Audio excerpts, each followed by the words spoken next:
Praise lord.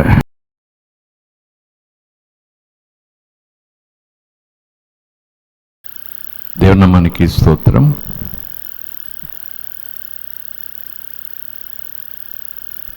పరిశుద్ధ దేవుని లేఖన భాగాన్ని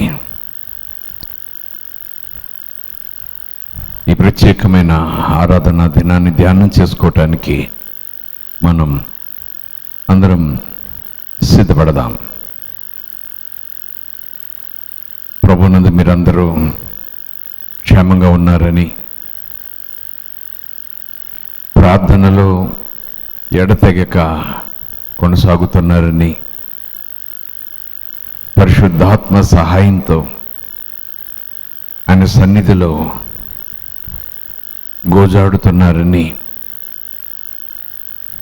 మీ విశ్వాసాన్ని కాపాడుకునే ప్రయత్నం లేఖనములను ధ్యానించుట ద్వారా, ప్రార్థించుట ద్వారా, ప్రభువు మీద మీ మనసు ఉంచుట ద్వారా మీరు అభ్యాసం చేస్తూ కొనసాగుతున్నారని ప్రభువును బట్టి నేను నమ్ముతున్నాను. అలాగున కొనసాగుట మనందరికీ మంచిది. చెప్పుకుంటుంటాం కదా, పాయకరమైన దినాలు, దుర్దినాలు, ప్రభు రాకడకు చేరువైపోయే దినాలు.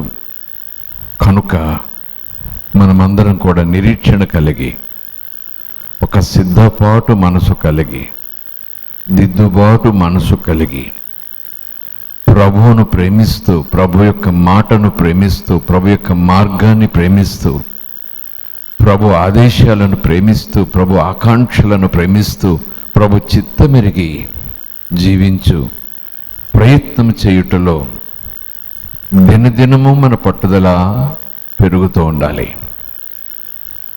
ఆ ప్రేరేపణతో, ఆ ప్రేరణతో మనము ప్రతిదినం గడపాలి. Praise the lord. లేఖనములను మనము ధ్యానం చేద్దాం.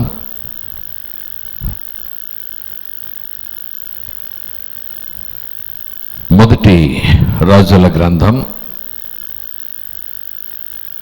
19వ అధ్యాయం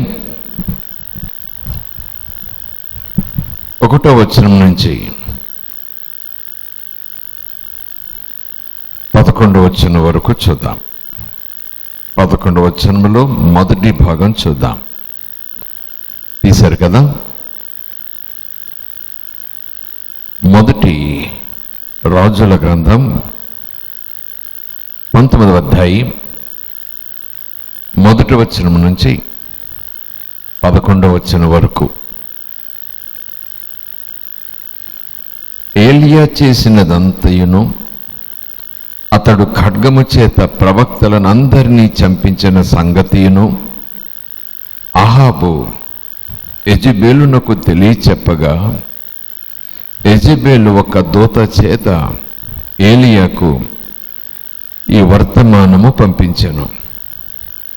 రేపు ఈ వేళకు నేను నీ ప్రాణమును వారిలో ఒకని ప్రాణము వలె చేయని ఎడల దేవుడు నాకు గొప్ప అపాయము కలగ చేయునుగాక. కాబట్టి అతడు ఈ సమాచారం తెలుసుకుని లేచి తన ప్రాణము కాపాడుకొనుటకైపోయి యూదా సంబంధమైన బేర్షెబాకు చేరి అచ్చట ఉండమని తన దాసునితో చెప్పి, తాను ఒక దిన ప్రయాణము అరణ్యములోనికి పోయి ఒక బదరీ వృక్షము క్రింద కూర్చుండి మరణాపేక్ష గలవాడై, యెహోవా, నా పితరుల కంటే నేను ఎక్కువ వాడను కాను, ఇంత మట్టుకు చాలును, నా ప్రాణము తీసుకొనుము అని ప్రార్థన చేశాను. అతడు బదరీ వృక్షము క్రింద పరుండి నిద్రించుచుండగా ఒక దేవదూత వచ్చి అతన్ని ముట్టి, నీవు లేచి భోజనము చేయుము అని చెప్పెను.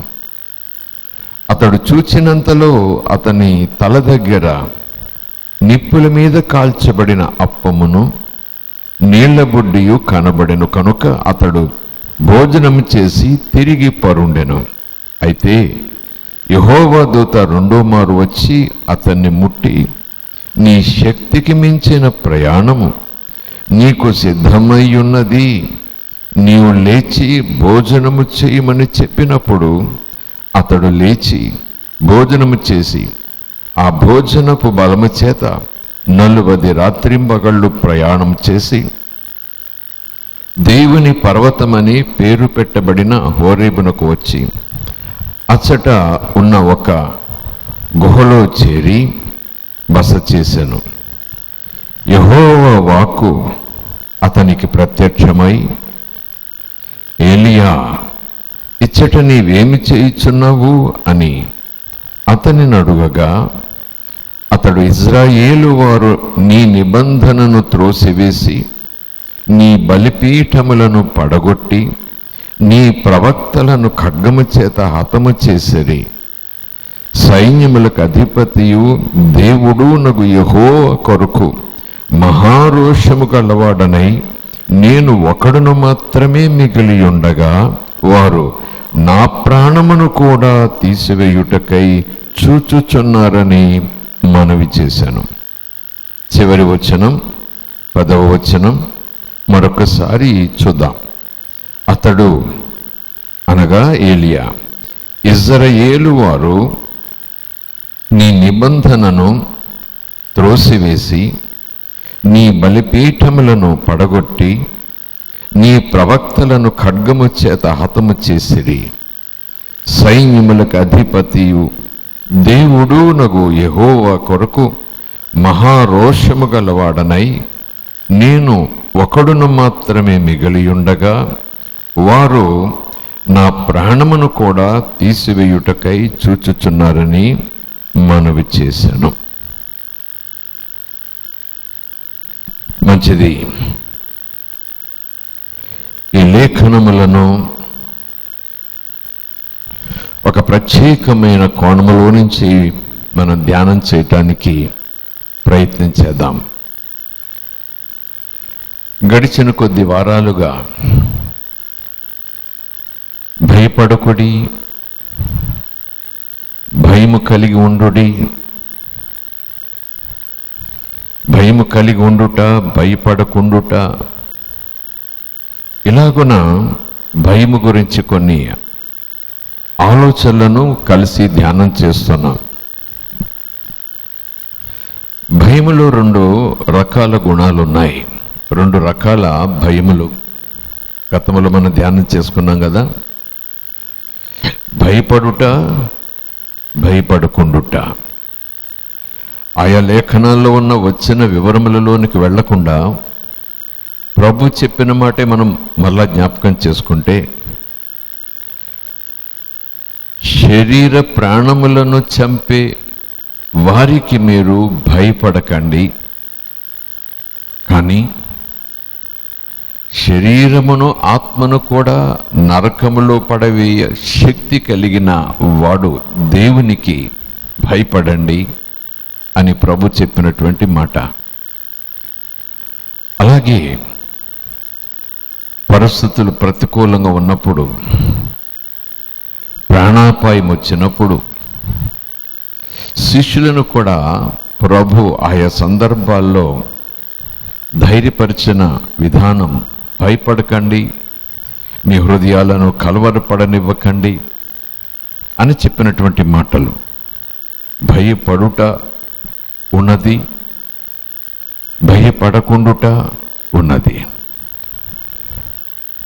దేవుని భక్తులకు, విశ్వాసులకు ఉండవలసిన భయం, అలాగే ప్రభునందు విశ్వాసముంచిన వారికి, దేవుని పిల్లలకు ఉండకూడని భయం. ఉండవలసిన భయము, ఉండకూడని భయం. ఉండవలసినటువంటి భయము వాక్యానుసారంగా గడిచిన కాలంలో అనేక అంశాలు మనం ధ్యానం చేశాం. భయము కలిగి ఉండుట అనే దానికి మరొక పదాన్ని జోడించి మనం చెప్తే భయభక్తులు కలిగి ఉండుట. దేవుని పట్ల భయభక్తులు కలిగి ఉండుట, దేవుని ఎడల భయము భక్తి కలిగి ఉండుట, ఆయన మాట ఎడల, ఆయన మార్గం ఎడల, ఆయన ఆదేశముల ఎడల, ఆయన ఉపదేశము ఎడల, ఆయన చిత్తము ఎడల భయము భక్తి కలిగి ఉండుట. అది మనిషికి, దేవునిని ఎరిగిన భక్తునికి, విశ్వాసిగా మారినటువంటి దేవుని కుమారునికి కుమార్తెకు తప్పక ఉండవలసినటువంటి ఆధ్యాత్మిక విధానం, ఆధ్యాత్మిక అభ్యాసం. ఇటు భయం ఉండాలి, అటు భక్తి ఉండాలి. భయము లేని భక్తి వల్ల ప్రయోజనం లేదు సుమ. లోకములో లోకస్తులు చేసే ఆ భక్తిని మనం పరిశీలన చేస్తే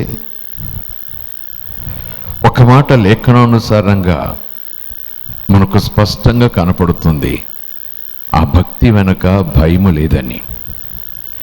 నోటితో చెప్పుకొనుటకు, ఉదాహరించుకొనుటకు, సంభాషించుకొనుటకు భయభక్తులు కలిగి ఉన్నాము, భయభక్తులు వారు కలిగి ఉన్నారు అని చెప్పుకోవటానికి బాగుంటుందేమో కానీ భక్తి భయముతో కూడినదై ఉండుట అనగా జ్ఞానైన సొలొమోను, దేవుడిచ్చిన జ్ఞానంతో సొలొమోను భక్తుడు రాసినటువంటి సామెతల గ్రంథంలో ఒక వచన భాగం మనకు జ్ఞాపకం ఉంది కదా.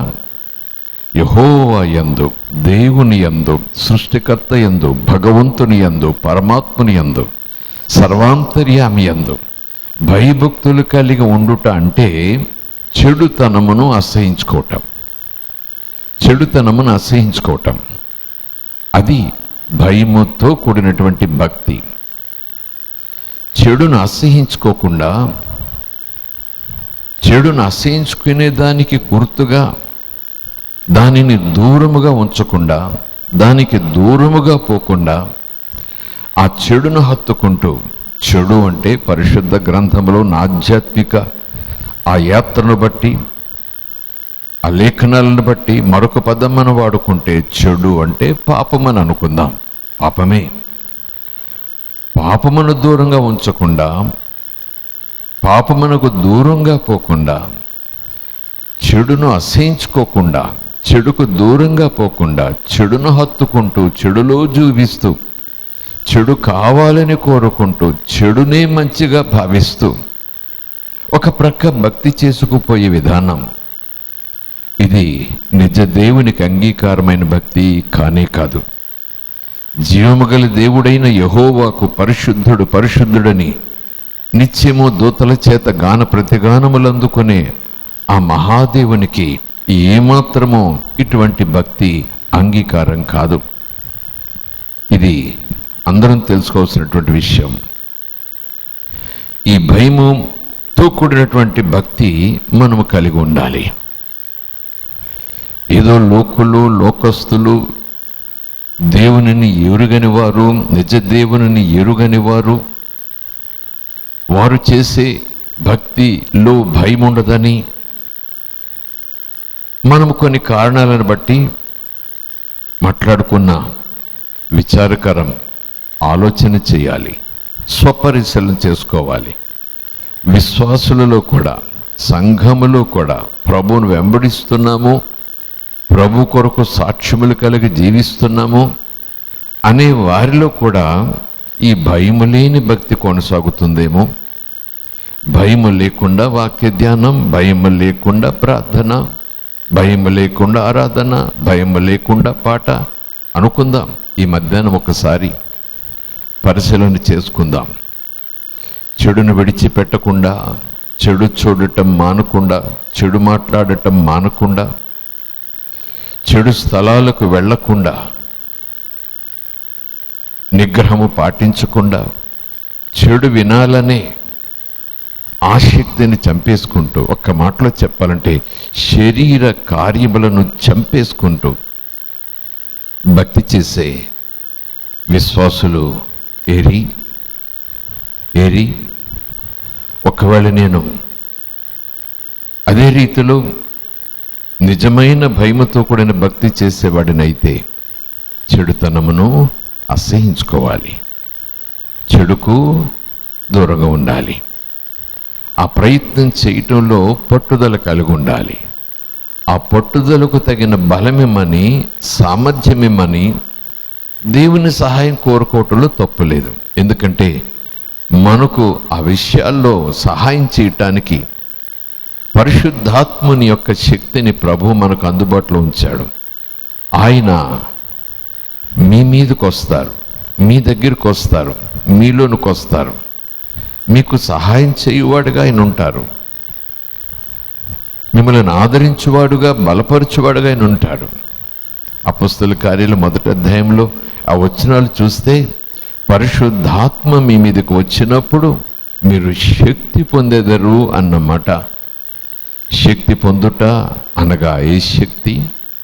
అనేక రకాలైనటువంటి వివరాలున్నా పాపమును ఎదిరించుటకు, చెడును అసహించుకున్నటకు, చెడుకు దూరంగా జరుగుటకు, చెడును దూరంగా ఉంచుటకు కావలసిన మనోనిబ్బరం, మానసికపు బలం, తద్వారా శరీరానికి బలం ఆయన అనుగ్రహిస్తాడు.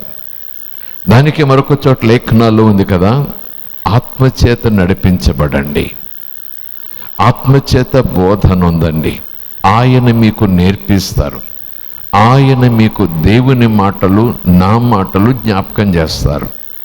ఆయన ఉపదేశమును అనుసరించండి, పరిశుద్ధాత్మనికి లోబడండి, పరిశుద్ధాత్మని మీద తిరుగుబాటు చేయొద్దు, పరిశుద్ధాత్మని దుఃఖపరచొద్దు అన్న లేఖనాలన్నీ మనము వింటూనే ఉన్నాము కదా. ఈ పాపమును జయించుటకు, పాపమును ఎదిరించుటకు, లేదా యేసు ప్రభు రక్తము చేత కడగబడి పాపములన్నిటికీ క్షమాపణ సంపాదించుకుని దేవుని దృష్టిలో నీతిమంతులమై, యథార్థవంతులమై, పరిశుద్ధులముగా దేవుని చేత ఎంచబడి, ఎన్నిక చేయబడి, ప్రత్యేకించబడి, నిరీక్షణ కలిగి అదే శ్రేష్టమైన విశ్వాసంతో, సంతోషంతో ప్రభు సన్నిధిలో నిలబడి ప్రార్థించేవారమై ఉన్నను,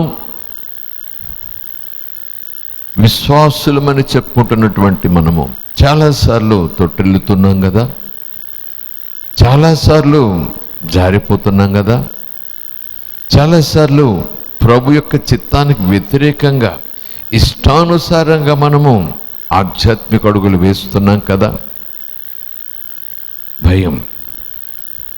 భయముతో కూడినటువంటి భక్తి, అది ఉండవలసినటువంటి భయం, ఉండకూడని భయం, ఉండకూడని భయం. ఈ ఉండవలసినటువంటి భయము, ఉండకూడనటువంటి భయం గడిచిన వారాల్లో మనం చూసుకున్నాం. బలమైన విశ్వాసము భయాన్ని పారదోలుతుంది. విశ్వాసము, భయము నాణెమునకు 2 ప్రక్కల మాదిరిగా ఈ మధ్యాహ్నం మనం భావిస్తే, భయము విశ్వాసాన్ని బలహీనపరుస్తుంది, భీతి విశ్వాసాన్ని బలహీనపరుస్తుంది. ఉండకూడని భయము విశ్వాసాన్ని బలహీనపరుస్తుంది. ఉండవలసిన అంటే దానికి ఒకే ఒక మాట, దేవుని పట్ల భయం అని అనుకుంటే సరిపోతుంది. ఉండవలసినటువంటి భయం వల్ల విశ్వాసం బలపడుతుంది.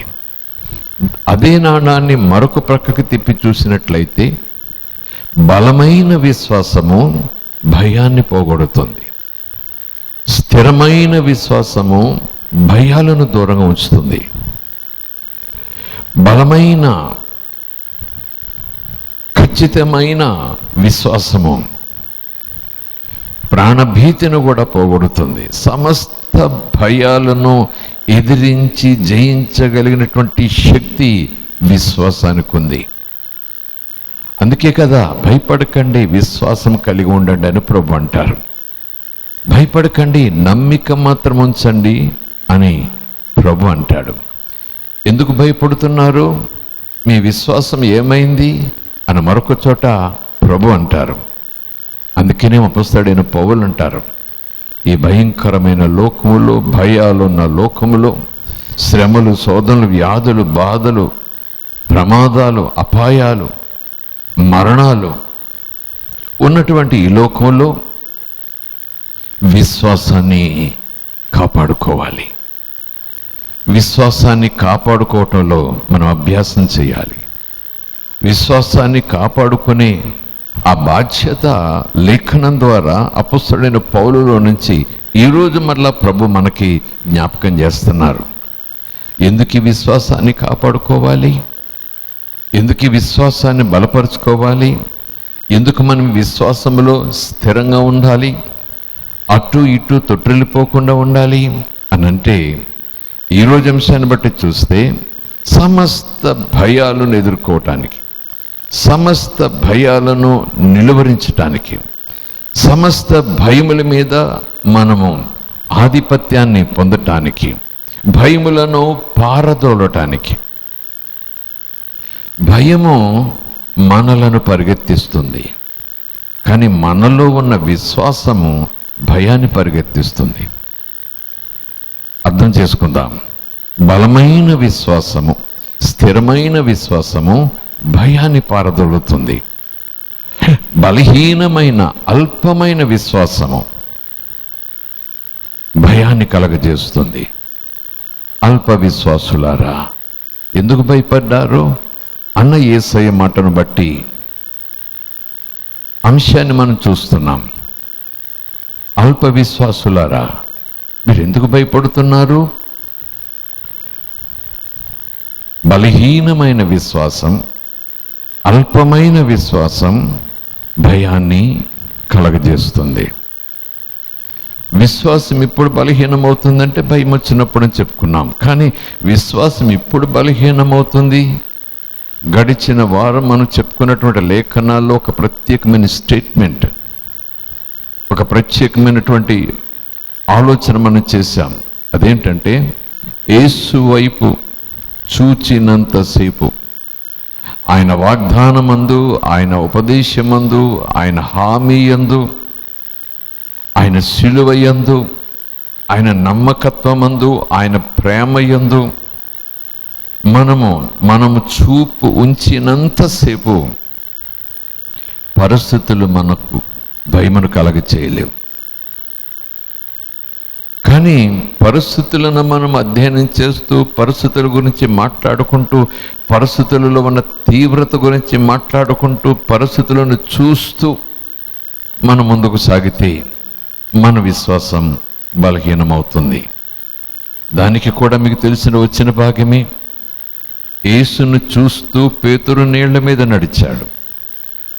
అసాధ్యం పేతురికి సాధ్యమైపోయింది. పెనుగాలి వీస్తుండగా, అలలు లేస్తుండగా, శిష్యులందరూ కూడా పడవలో కూర్చుని భయపడుతుండగా, నీళ్ళ మీద నడిచే యేసును చూచి నేను కూడా నడవాలని పేతురు అడిగి రాని ప్రభు ద్వారా ఆదేశం పొంది ఆ పడవలో నుంచి నీళ్ల మీద అడుగుపెట్టి నేల మీద నడిచినట్టుగా నడిచాడు. అక్కడ వచ్చిన చూస్తే యేసు వైపు చూస్తూ నడిచాడు. నీళ్ల మీద నడిచాడు, నేల మీద నడిచినట్టుగా నడిచాడు. కానీ వెంటనే వచ్చిన ప్రక్కనే రాయబడి ఉంది, తర్వాత అతడు గాలిని చూచి భయపడి మునిగిపోసాగాను. గాలిని చూచి, మరి అంతవరకు ఏమి చూశాడు? అంతవరకు దేని మీద దృష్టి పెట్టాడు? యేసు వైపు, యేసు మాట వైపు, యేసు పిలుపు వైపు దృష్టి పెట్టాడు. భయమే లేదు. అలల భయము లేదు, సముద్ర భయము లేదు, తుఫాను భయము లేదు, సుడిగాలి భయము లేదు, ఏ భయము లేదు. కానీ ఎప్పుడైతే యేసు మీద నుంచి దృష్టి మరలిందో, ఇది నేటి దినాల్లో విశ్వాసులకు ఒక అద్భుతమైన పాఠం నేర్పటానికి ఆ దినాల్లో ప్రభు పేతురు ద్వారా అనుభవాన్ని అక్కడ వ్రాయించి ఈరోజు మనకు పాఠం చెప్తున్నారు. లోకాన్ని, లోకంలో ఉన్న వాటిని, లోకంలో జరుగుతున్న వాటి మీదే మనం ఎక్కువ దృష్టి పెడితే, వాటి మీదే మనం ధ్యాస ఉంచి, వాటి మీదే మనం ధ్యానం ఉంచి, వాటి గురించే మనం మాట్లాడుకుంటూ, అదే మన సంభాషణలో ఎక్కువ భాగాన్ని దానికి కేటాయిస్తూ ఉంటే మనకు తెలియకుండానే మనలో విశ్వాసము తగ్గిపోతుంది, మనలో విశ్వాసము బలహీనమవుతుంది, విశ్వాసం పెరుగుతుంది, తగ్గుతుంది. అవునా అంటే అవునని లేఖనాలు చెప్తున్నాయి కదా. విశ్వాస పరిమాణము చొప్పున, వారి వారి విశ్వాస పరిమాణము చొప్పున అనే లేఖనం మనకు జ్ఞాపకం ఉంది కదా. వారిలో తగిన విశ్వాసము లేనందువల్ల ప్రభు అక్కడ కార్యం చేయలేకపోయాడు. మరొక చోట అతనిలో విశ్వాసము బలముగా ఉన్నదని పౌలు చూచి అతనిని లేచి నిలబడమన్నాడు అన్న మాటలను చూస్తే విశ్వాసములో స్థాయిలున్నాయి, విశ్వాసములో స్థితులున్నాయి. ప్రియమైన సంఘమా, ప్రియమైన సహోదరుడు సహోదరి, ప్రభువులోకి వచ్చి ప్రభువుని రక్షకునిగా స్వీకరించి ప్రభువులో జన్మించి వాక్యమును హత్తుకుని ప్రభువులు ఎదుగుతున్నటువంటి నీవు నేను మన విశ్వాసాన్ని ఏ ఏ స్థితిలో ఉన్నాయో ఎప్పటికప్పుడు సరిచూసుకోవాలి. ఎప్పటికప్పుడు సరిచూసుకోకపోతే సరిచేసుకోవటానికి అవకాశమే ఉండదు. సరిచేసుకోవడానికి అవకాశం లేకపోతే మనల్ని మనం మోసపుచ్చుకునే వారం అవుతాం. విశ్వాసం అంతకంతకు మనలో పెరగాలి.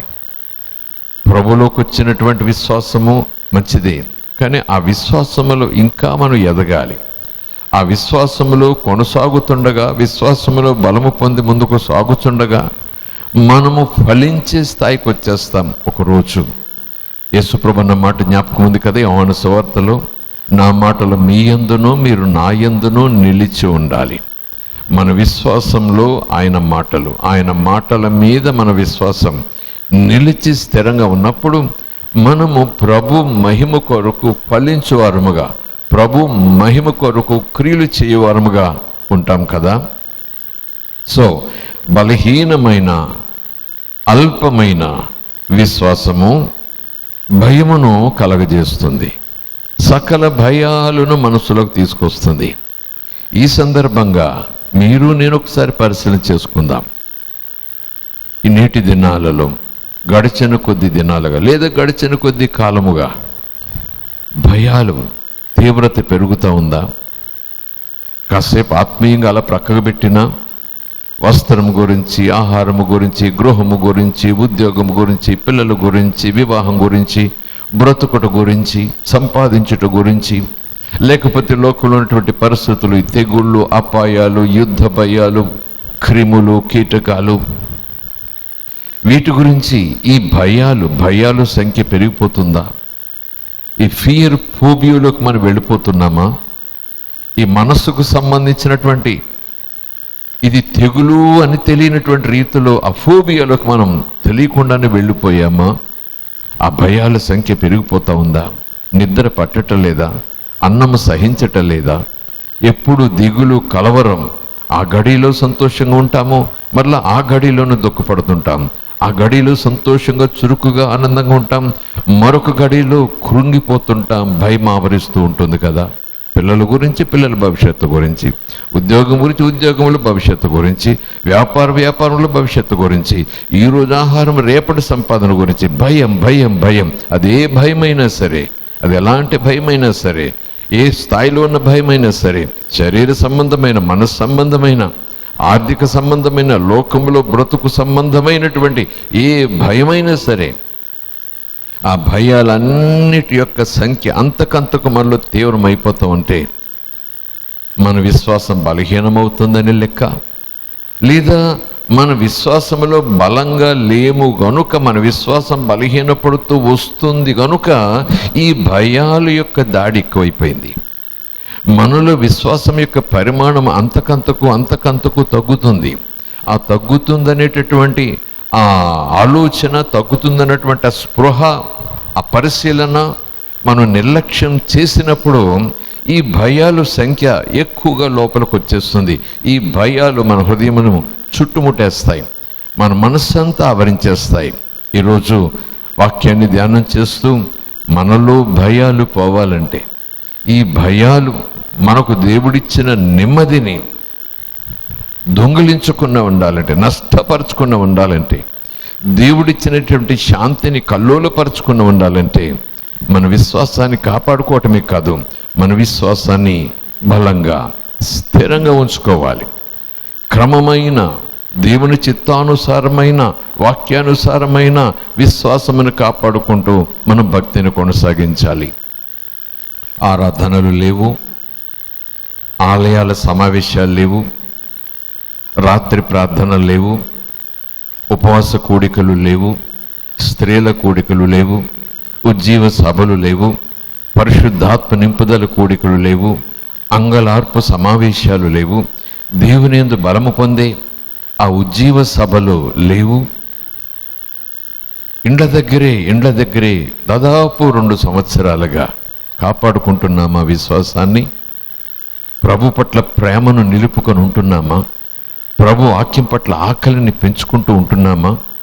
ప్రభు యొక్క మార్గంలో నడిచేటటువంటి ఆ తీరులో స్థిరముగా ఉండేలాగున మనం జాగ్రత్త పడుతున్నామా? ఒకవేళ ఆ విషయంలో నీవైనా నేనైనా వెనకబడి ఉంటే ఈరోజే మరలా మన మనస్సుని నడుము కట్టుకుని ముందుకు సాగిపోవాలి.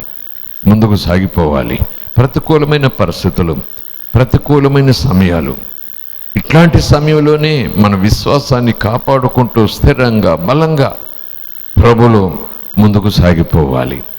ఈ బలహీనమైన విశ్వాసము లేదా అల్పమైన విశ్వాసము భయాలను కలగజేస్తుంది అని ఒక స్టేట్మెంట్, ఒక ప్రకటన, ఒక ఆలోచన మనం చేశాం కదా.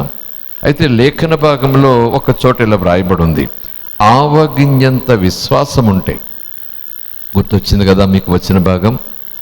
ఆవగింజంత విశ్వాసం ఉంటే ఆ పర్వతంతో చూసి మాట్లాడండి, ఆ పర్వతంతో చెప్పండి, పోయి సముద్రంలో పడి కనపడకుండా పొమ్మని, మునిగిపోమ్మని చెప్పండి.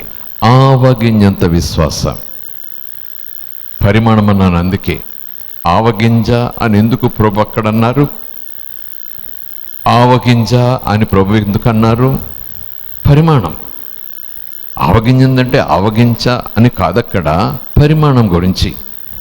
అంత విశ్వాసం, చిన్న పిల్లలకు ఉండేంత విశ్వాసం, చిన్న విశ్వాసం ఉంటే చాలు, పర్వతాలే కదిలిపోతాయి. ఈరోజు మన ఎదురుగా ఉన్న పర్వతం భయమా? మన ఎదురుగా ఉన్న పర్వతం దిగులా? మన ఎదురుగా ఉన్నటువంటి పర్వతము అనారోగ్యమా? మన ఎదురుగా ఉన్నటువంటి పర్వతము బెంగ, చింత, ఆందోళన? పర్వతంలాగా అది పెరిగిపోయిందా? ఆ భయం పోవటలేదా? ఆ దిగులు పోవటలేదా? కలవరం పోవట్లేదా? ప్రభు అంటున్నారు, ఆవగింజంత విశ్వాసంతో దాంతో చెప్పండి, ఆ పర్వతంతో చెప్పండి, ఆ సమస్యతో చెప్పండి, ఆ భయాన్ని కలగజేసే పరిస్థితితో చెప్పండి. పోతుంది, అది కనపడకుండా పోతుంది. ఏమని చెప్పాలట? పోయి సముద్రంలో పడమని, కనపడకుండా పడమని విశ్వాసంతో మీరు చెప్పండి. అది అలా పడుతుందని నమ్మండి, అలా జరుగుతుందని నమ్మండి.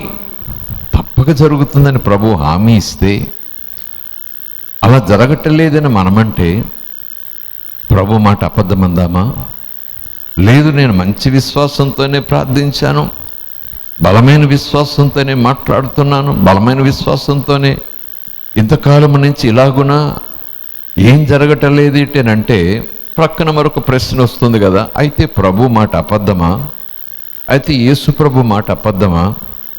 ఆవగింజంత విశ్వాసము కలిగి పర్వతంతో చూచి మాట్లాడండి, అది కనపడకుండా పొమ్మని చెప్పండి, పోతుందని, కదులుతుందని ప్రభు చెప్పారు. పర్వతం అంటే పర్వతం కాదు, అలాంటి సమస్య, అంత తీవ్రమైన సమస్య, అంత భయంకరమైనటువంటి సమస్య, కదలని సమస్య, నిన్ను నన్ను ముందుకు సాగిపోకుండా మన యొక్క ప్రయాణానికి అడ్డుగా, మన యొక్క దారికి అడ్డుగా నిలిచినటువంటి సమస్య అని అనుకుంటే, నేను ప్రార్థన చేస్తున్నాను, బాగానే ప్రార్థన చేస్తున్నాను, రోజు ప్రార్థన చేస్తున్నాను, ఆ సమస్య పోవటం లేదు.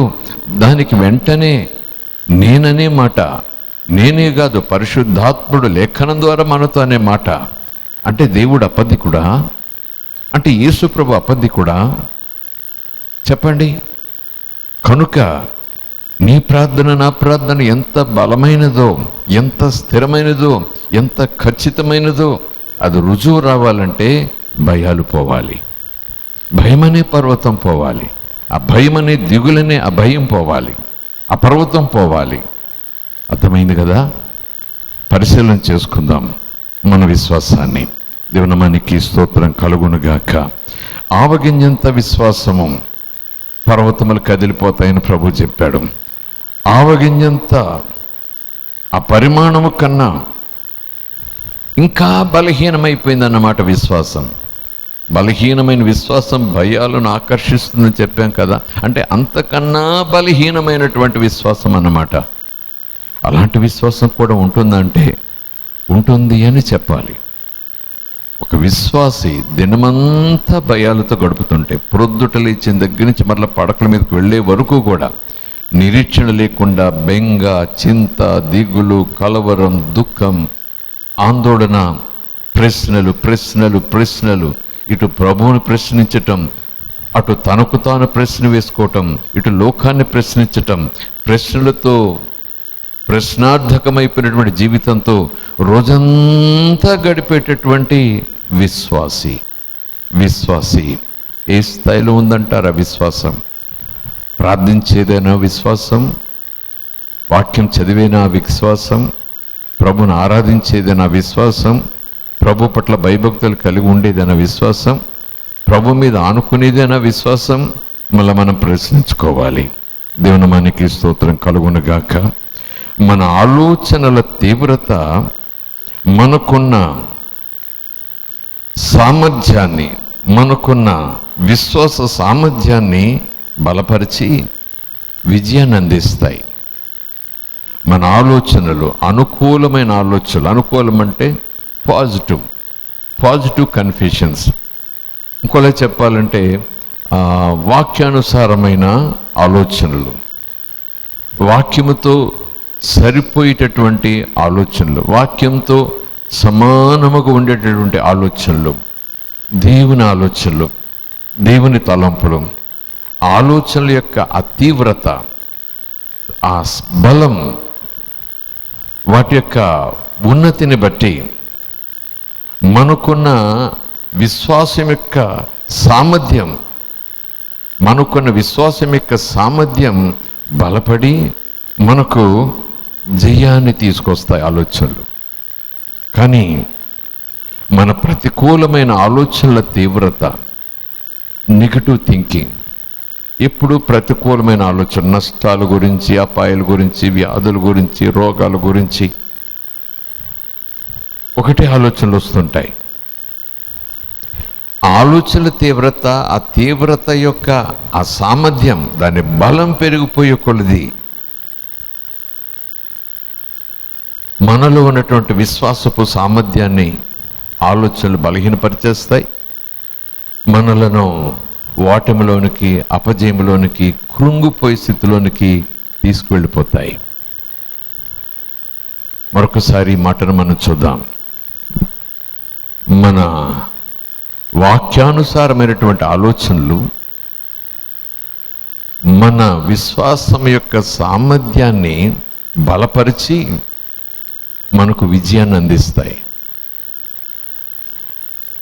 మన ప్రతికూలమైన ఆలోచనలు, అని అందుకే చెప్తున్నా, మన ప్రతికూలమైన ఆలోచనలు, నెగిటివ్ అంటే వాక్యానుసారము కానీ, దేవుని చిత్తానుసారము కానీ ఆలోచనలు, ఆ తలంపులు, వాటి తీవ్రత ముబ్బడిగా పెరిగిపోయే కొలది ఆ స్థితిని బట్టి అవి మన విశ్వాసపు సామర్థ్యాన్ని బలహీనపరిచి మనలను కృంగిపోయేలాగా చేస్తాయి, మనలను అపజయాల్లోకి నడిపిస్తాయి. కేవలము ఒక సాధారణమైనటువంటి స్థితిలో ఏదో ఉపదేశం చేసుకుపోయేటటువంటి మాటగా మాత్రం మనం దీన్ని చూసుకోకూడదు. లేఖనాలనే పరిశీలన చేయాలి, భక్తుల జీవితాలనే పరిశీలన చేయాలి, వ్యక్తుల జీవితాలనే పరిశీలన చేయాలి. ఉండవలసినటువంటి భయము కలిగి ఉన్న భక్తులు, ఉండకూడనటువంటి భయము కలిగి ఉన్న భక్తులకు, వారు ఎదుర్కొన్న పరిస్థితులకు వారికి అపజయం వచ్చిందా, జయం వచ్చిందా, ఈ విషయంలో దేవుడు ఏ రీతిగా వారికి పాఠాలు నేర్పించాడు, ఏ రీతిగా దేవుడు వారి పట్ల స్పందించాడు అనేది లేఖనాలు మనం ధ్యానం చేసుకుంటూనే మనం చెప్పుకున్నటువంటి ఇంతవరకు చెప్పిన ఉపదేశానికి ఒక ఆధారం లభిస్తుంది. అందుకే లేఖన భాగాన్ని మనం చదువుకున్నాం కదా, రాజుల మొదటి గ్రంథంలో 19వ అధ్యాయంలో 1వ వచనం నుంచి 11వ వచనం వరకు మనం చూసుకుంటే అక్కడ ఏలియా అనే ప్రవక్త భక్తుడు మనకు కనిపిస్తాడు. ఏలియా అనేటటువంటి ప్రవక్త ఒక సమాచారం విన్నాడు. దాని వెనుక, ఆ సమాచారం వెనుకున్నటువంటి ఆ పరిస్థితి, సంఘటన మీకు క్లుప్తంగా జ్ఞాపకం చేస్తాను. బయలు ప్రవక్తలను ఏలియా కత్తివాత హతము చేయించాడు. ఏ సందర్భంలో 18వ అధ్యాయంలో చూస్తే ఏలియా బలిపీఠం కట్టుట, బలిపీఠం మీద బలిపశు మాంసం వేయుట, యెహోవా దేవునికి ప్రార్థన చేయుట, ఆకాశం నుంచి అగ్ని వచ్చి బలిపశు మాంసమును, కట్టెలను, రాళ్లను, ఆ బూడిదను కూడా దహించుట, అప్పుడు ప్రజలందరూ కేకలు వేసి యెహోవాయే దేవుడని ప్రకటించుట. ఈ ప్రకటించిన తర్వాత ఆ ప్రజలే అబద్ధపు ప్రవక్తలను అందరినీ కత్తివాతము హతము చేసినటువంటి సందర్భం 18వ అధ్యాయంలో మనం చూస్తాం. మీరు చదువుకుంటే ఈ సంగతి యెజెబెలుకు తెలిసింది. యెజెబెలు ఎవరు? అహాబు యొక్క భార్య, రాణి. అహాబు రాజు, యెజెబెలు రాణి. ఆమె పోషణలో ఉన్నారు ఈ బయలు ప్రవక్తలు. ఆమె పోషిస్తూ ఉంది. బయలుదేవతకు బలిపీఠములు కట్టించి, బయలుదేవతకు గుడులు కట్టించి, ఆ బయలుదేవతల దగ్గర ఆ బలులు అర్పించేటటువంటి ప్రవక్తలను, ఆ పూజారులను ఆమె సిద్ధపరిచింది. ఆమెకి సంగతి తెలిసిన తర్వాత ఆమె చెప్పినటువంటి మాట ఏంటి? యెజెబెలు ఒక దూత చేత ఏలియాకు ఈ వర్తమానం పంపించింది. రేపు ఈ వేళకు నేను నీ ప్రాణమును వారిలో ఒకని ప్రాణము వలె చేయని ఎడల దేవుడు నాకు గొప్ప అపాయము కలగజేయునుగాక. రేపీ పాటికి ఆ చనిపోయిన వారిలాగే నీ ప్రాణం కూడా తీసేస్తాను, నిన్ను చంపేస్తాను, ఎక్కడున్నా సరే నిన్ను పట్టుకుంటాను, వాళ్ళల్లో నిన్ను కూడా ఒక వ్యక్తిగా నేను చేసేస్తాను, నీ ప్రాణం తీస్తాను అని చెప్పి కబురు పంపించింది. కాబట్టి అతడు ఈ సమాచారం తెలుసుకుని లేచి తన ప్రాణమును కాపాడుకున్నట్టుకై పోయి యూదా సంబంధమైన బేర్షెబాకు చేరి అచ్చట ఉండుమని తన దాసునితో చెప్పి తాను మరొక దిన ప్రయాణం అరణ్యంలోనికి పోయి ఒక బదరీ వృక్షం క్రింద కూర్చుండి మరణాపేక్ష కలవాడై మరణమును కోరుకుంటూ, చావు కోరుకుంటూ యెహోవాకు ప్రార్థన చేస్తున్నాడు. యెహోవా, నా పితరుల కంటే నేను ఎక్కువ వాడను కాను, ఇంత మటుకు చాలు, ఇక చాలు, నాకు ఇక ఓపిక లేదు, నా ప్రాణం తీసుకో, నాకు చచ్చిపోవాలనుంది, ఆమె చేతుల్లో పడకూడదు, నేను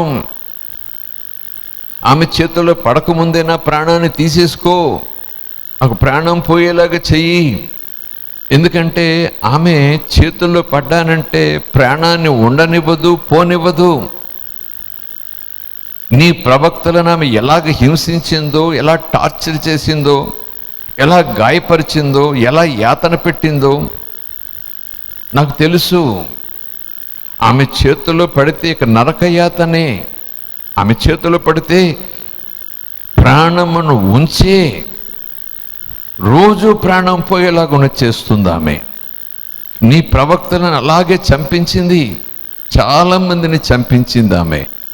ఆమె చేతులు పడితే ఏదో కనురెప్పపాటులో ప్రాణం తీసేది కాదు, భయంకరమైన రీతిలో హింసిస్తుంది, భయంకరమైన రీతిలో దుర్గతి పాలు చేస్తుంది. ఆమె చేతిలో పడి అలాగున్న తీవ్రమైన హింసకు గురై నేను ప్రాణం పోగొట్టుకున్నట కంటే అయ్యా నీవే నా ప్రాణాన్ని తీసేసుకో, అంతకుముందే నా ప్రాణం పోయేలాగా చేయవయ్యా అని దేవునికి ప్రార్థన చేస్తున్నటువంటి సందర్భం. దేవుని మనకి స్తోత్రం. ఎవరి? ఏలియా. ఎక్కువ వివరాలు ఏం కాదు. ఇతడేమి బలహీనుడు కాదు, దేవుని ఎరుగనివాడు కాదు, దేవుల్లో లేనివాడని కాదు, దేవుల్లో అనుభవాలు అస్సలు లేనివాడు అస్సలే కాదని కాదు. 17-18 అధ్యాయాలు ప్రారంభం నుంచి మనం ఆ వచన భాగాలన్నీ చూస్తే ఎన్నెన్ని అనుభవాలు, ఎన్నెన్ని అద్భుతాలు, దేవునితో ఎంత దగ్గర సహవాసం కలిగిన వాడో మనము స్పష్టంగా చూడగలుగుతాం. కొన్ని ప్రత్యేకమైనటువంటి ఆలోచనలు త్వరగా చేద్దాం. దేవుని మనకి స్తోత్రం కలుగునుగాక. ఈ 19వ అధ్యాయంలో ఆ వచన భాగం చూస్తే 9వ వచనం నుంచి 11వ వచనం వరకు, ఆ తర్వాత 14వ వచనం కూడా చూస్తే నా ప్రాణం తీయటానికి చూస్తున్నారయ్యా, నా ప్రాణం తీయటానికి వాళ్ళు చూస్తున్నారయ్యా. 9 నుంచి 11 వచనాలు కూడా చూస్తే వారు నా ప్రాణం కూడా తీయటకై చూస్తున్నారయ్యా. 14 చూస్తే, వారు నా ప్రాణం తీయటానికి చూస్తున్నారయ్యా, నన్ను చంపేయటానికి చూస్తున్నారయ్యా. అది భయంతో అంటున్నాడా మాట, మరదేనితో అంటున్నాడా అనే విషయాన్ని పక్కకు పెడితే, ప్రాణం పోయేటటువంటి పరిస్థితి, ఆందోళనకరమైనటువంటి పరిస్థితి. ఈ ప్రాణం తీయటానికి చూస్తున్నారు, నా ప్రాణాలు తీయటానికి చూస్తున్నారు.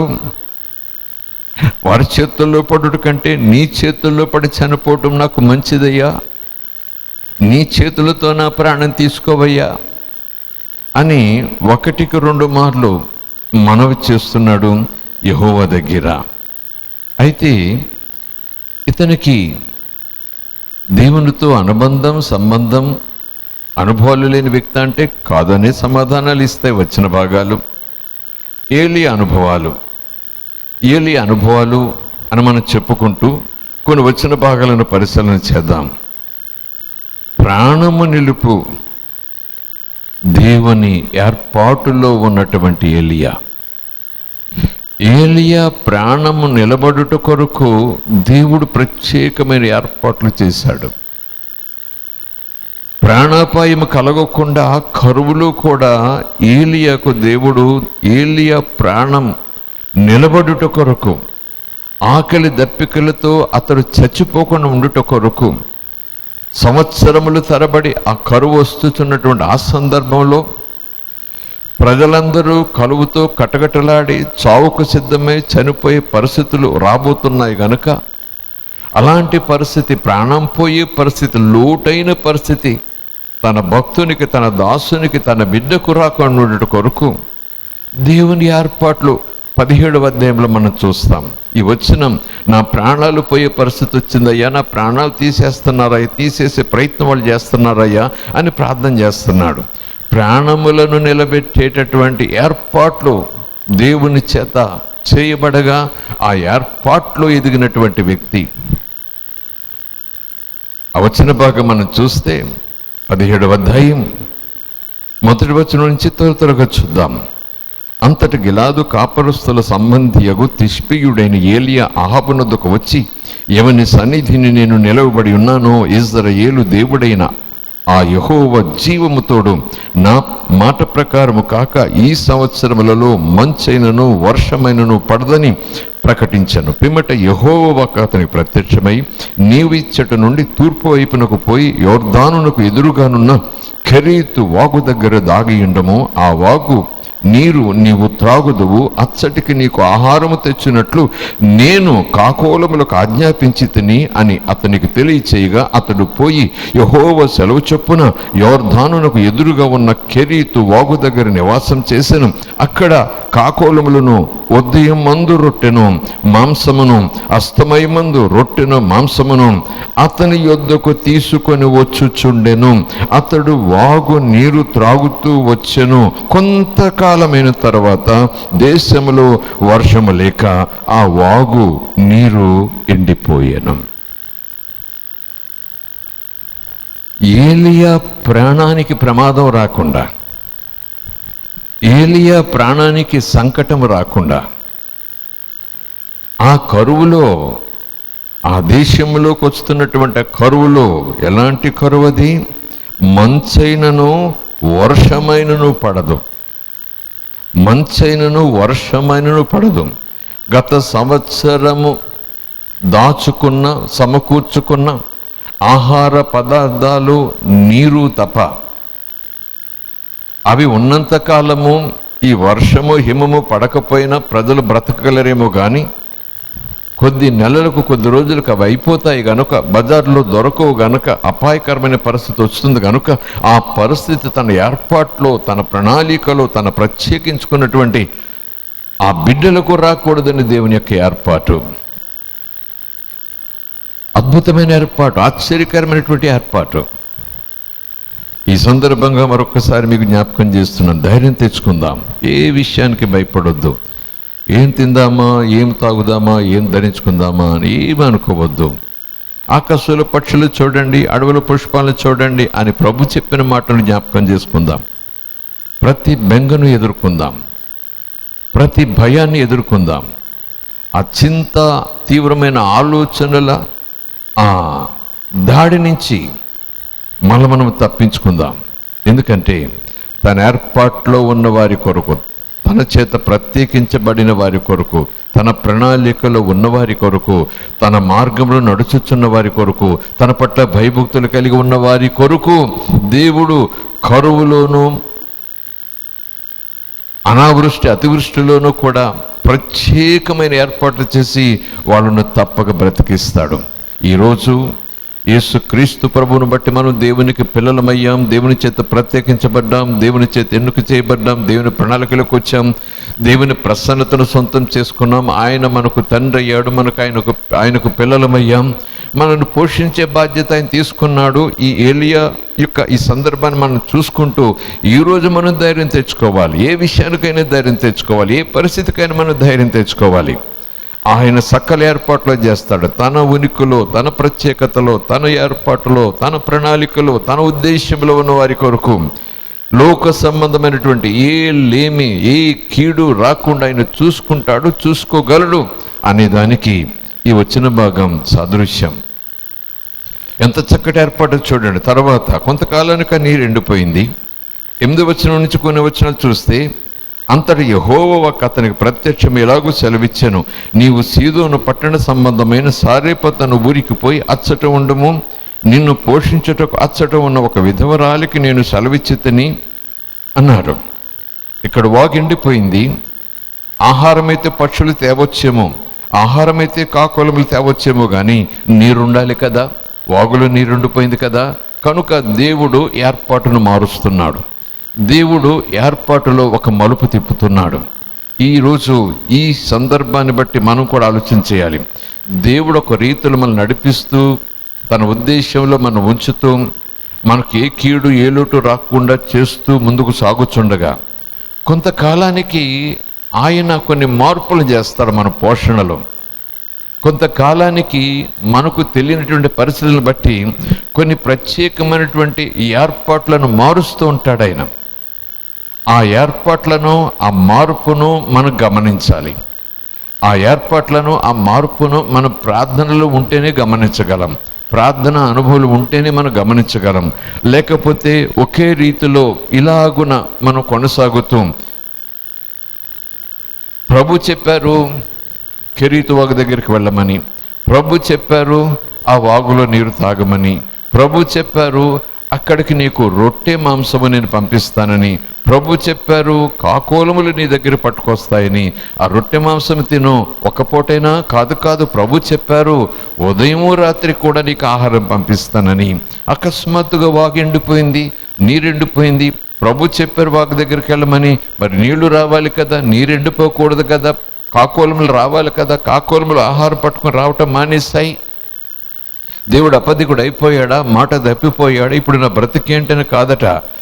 లేఖనం చెప్తా ఉంది, ఎప్పుడు కూడా పరిస్థితుల యొక్క ప్రభావాన్ని, పరిస్థితుల యొక్క నడిపింపును మనం చూస్తూ దేవుని నడిపింపును కూడా మనం అర్థం చేసుకుంటూ ఉండాలి. సరైన సమయానికి అద్భుతమైన రీతిలో మనలను పోషించుట కొరకు, మన అభివృద్ధి కొరకు, మన సమృద్ధి కొరకు, మన వర్ధిల్లుట కొరకు దేవుడు ఆ ఏర్పాట్లను మారుస్తూ ఉంటాడు. ఒకే మోసతో ఒకే స్థాయిలో కాదు, ఆయా రీతుల్లో నడిపిస్తుంటాడు. ఇక్కడ ఒకే ఒక ఆదేశపాఠం ఏంటంటే ఆయన చెప్పినట్లు చేయాలి. ఆ సమృద్ధి మనకు సొంతం అవ్వాలంటే ఆ లేనటువంటి జీవితం, కలిమి కలిగినటువంటి జీవితం, మనకు అవసరతలన్నీ తీరేటటువంటి ఆ ఏర్పాట్లు మనకు ఎప్పటికప్పుడు దేవుని యొక్క అందుబాటులోకి తెచ్చే విధానం ద్వారా, దేవుడు తెచ్చిన మార్గాల ద్వారా మనకు సొంతం కావాలంటే, అవి మనకు సంపాదనకు యోగ్యమైనవిగా ఉండాలంటే ఆయన చెప్పినట్లు చేయాలి. ఆయన చెప్పినట్లు చేయాలి. ప్రభు చేత పోషించబడుతున్నామో, ప్రభు పోషిస్తున్నాడు. ఒక్కొక్కసారి ప్రభు కూర్చోబెట్టి పోషిస్తాడు, ఒకసారి పని చెప్పి పోషిస్తాడు. ప్రభు నన్ను కూర్చోబెట్టి పోషిస్తున్నాడు, ఎప్పుడు అలాగే చేస్తాడో అనేది కాదట. ప్రయాణం చేయించి పోషిస్తాడు, ఒకరింటికి పంపించి పోషిస్తాడు, ఒక పని చెప్పి పని చేయమని చెప్పి ఆ పని ద్వారా పోషిస్తాడు. కనుకనే ఆయన యొక్క నడిపింపు, ఆయన యొక్క విధి విధానాలను అర్థం చేసుకుని ఆ రీతిగా మన విధేయతతో ముందుకు సాగితే లేమనేది మన జీవితానికి ఉండదు. ఇక్కడ కూడా తన భక్తుడు ఏలియా యొక్క అనుభవాలు మనం చూస్తున్నాం. 19వ అధ్యాయంలో ఏలి అంటున్నాడు, ప్రాణం పోయే పరిస్థితి వచ్చిందయ్యా, నాకు భయం అవుతూ ఉందయ్యా, వాళ్ళు నా ప్రాణం తీయటానికి చూస్తున్నారయ్యా, నా ప్రాణం నువ్వు తీసేసుకో, ఈలోగానే నీ చేతులతో నా ప్రాణం తీసేసాయి అంటున్నాడు. కానీ ఈ ఏలియా ఎవరు? గొప్ప అనుభవాలు పొందినటువంటి వ్యక్తి. ఏలియా ప్రాణం నిలబెట్టడానికి దేవుడు చేసిన ఏర్పాట్లు.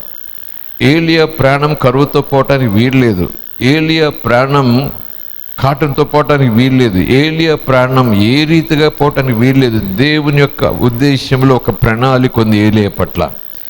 దేవుని ఆలోచనలో ఏలియా యొక్క భవిష్యత్తు పట్ల ఒక అద్భుతమైన ప్రణాళిక ఉంది. కనుక ఆ కరువు దినాల్లో ఏలియా ప్రాణానికి ఏ అపాయమో ఏ లోటు రాకుండా చూస్తున్నాడు. ఈ మధ్యాహ్నం నేను చెప్తున్నాను, నీ పట్ల, నా పట్ల, మన పట్ల దేవుడు ఒక అద్భుతమైన, క్షేమకరమైన, ఆశ్చర్యకరమైన ప్రణాళిక ఆయన ఉంచాడు, కలిగి ఉన్నాడు. ఆ ప్రణాళికలో ఆయా రీతుల్లో ఆయా స్థాయికి, ఆయా స్థితికి మనం చేరే వరకు కూడా అన్ని ఏర్పాట్లు ఆయన చూసుకుంటాడు, అన్ని సంరక్షణలు ఆయన తీసుకుంటాడు, అన్ని బాధ్యతలు ఆయన తీసుకుంటాడు, అంత చక్కగా నడిపిస్తాడు. ఒకే ఒక షరతు అనొచ్చు అనకూడదనో తెలియదు, కానీ ఒకే ఒక మాట, అదేంటంటే ఆయన మాట చొప్పున మనం నడవాలి, ఆయన మాట చొప్పున ఆయన మార్గంలో మనం నిలవాలి. దేవుని మనకి స్తోత్రం కలుగునుగాక. ఇందులో ఒక భాగం చూస్తే, ఒకటి, దేవుడు తన ప్రాణం నిలుపుట కొరకు ఏర్పాట్లు. నా ప్రాణం పోయే పరిస్థితి వస్తుందని ప్రార్థన చేశాడు కదా అక్కడ. దానికి ముందు అధ్యాయాల్లో మనం చూస్తున్నాము, ఏలియా ప్రాణం నిలుపుట కొరకు దేవుని ఏర్పాట్లు. ఈ వచ్చిన భాగాలు చూసాం. ఆ తర్వాత ఏలియా ద్వారా ఇతరుల ప్రాణం నిలుపుట కొరకు దేవుని ఏర్పాట్లు. అద్భుతం. ఏలియా ప్రాణం నిలపటమే కాకుండా, ఏలియాను పోషించటమే కాకుండా, ఏలియా ద్వారా ఇతరుల ప్రాణాన్ని కూడా నిలిపే ఏర్పాటు, ఏలియా ద్వారా ఇతరులను కూడా పోషించేటటువంటి ఏర్పాటు. అది కదా మనం చూస్తున్నాము. 11వ వచనం చూస్తే, 10వ వచనం చూస్తే, అందుకు అతడు లేచి సారిపత్తునకు పోయి పట్టణపు గవిని యొద్దకు రాగా ఒక విధవరాలు వచ్చట కట్టెలు ఏరుచుండుట చూచి ఆమెను పిలిచి, త్రాగుటకై పాత్రలో కొంచెం నీళ్లు నాకు తీసుకురమ్మని వేడుకొనెను. ఆమె నీళ్లు తేబోచుండగా అతడు ఆమెను మళ్ళా పిలిచి, నాకు ఒక రొట్టె ముక్కను నీ చేతిలో తీసుకుని రమ్మని చెప్పాను. అందుకు ఆమె, నీ దేవుడైన యెహోవా జీవము తోడు, తొట్టెలో పట్టెడు పిండియు బుడ్డిలో కొంచెము నూనెయు నా వద్ద ఉన్నవి, కానీ అప్పమొకటైనా లేదు. మేము చావకముందు నేను ఇంటికి పోయి వాటిని నాకును నా బిడ్డకును సిద్ధము చేసుకొనవలెనని కొన్ని పుల్లలు ఏరుటకి వచ్చి తినెను. అప్పుడు ఏలియా ఆమెతో ఇట్లనెను, భయపడవద్దు, పోయి నువ్వు చెప్పినట్లు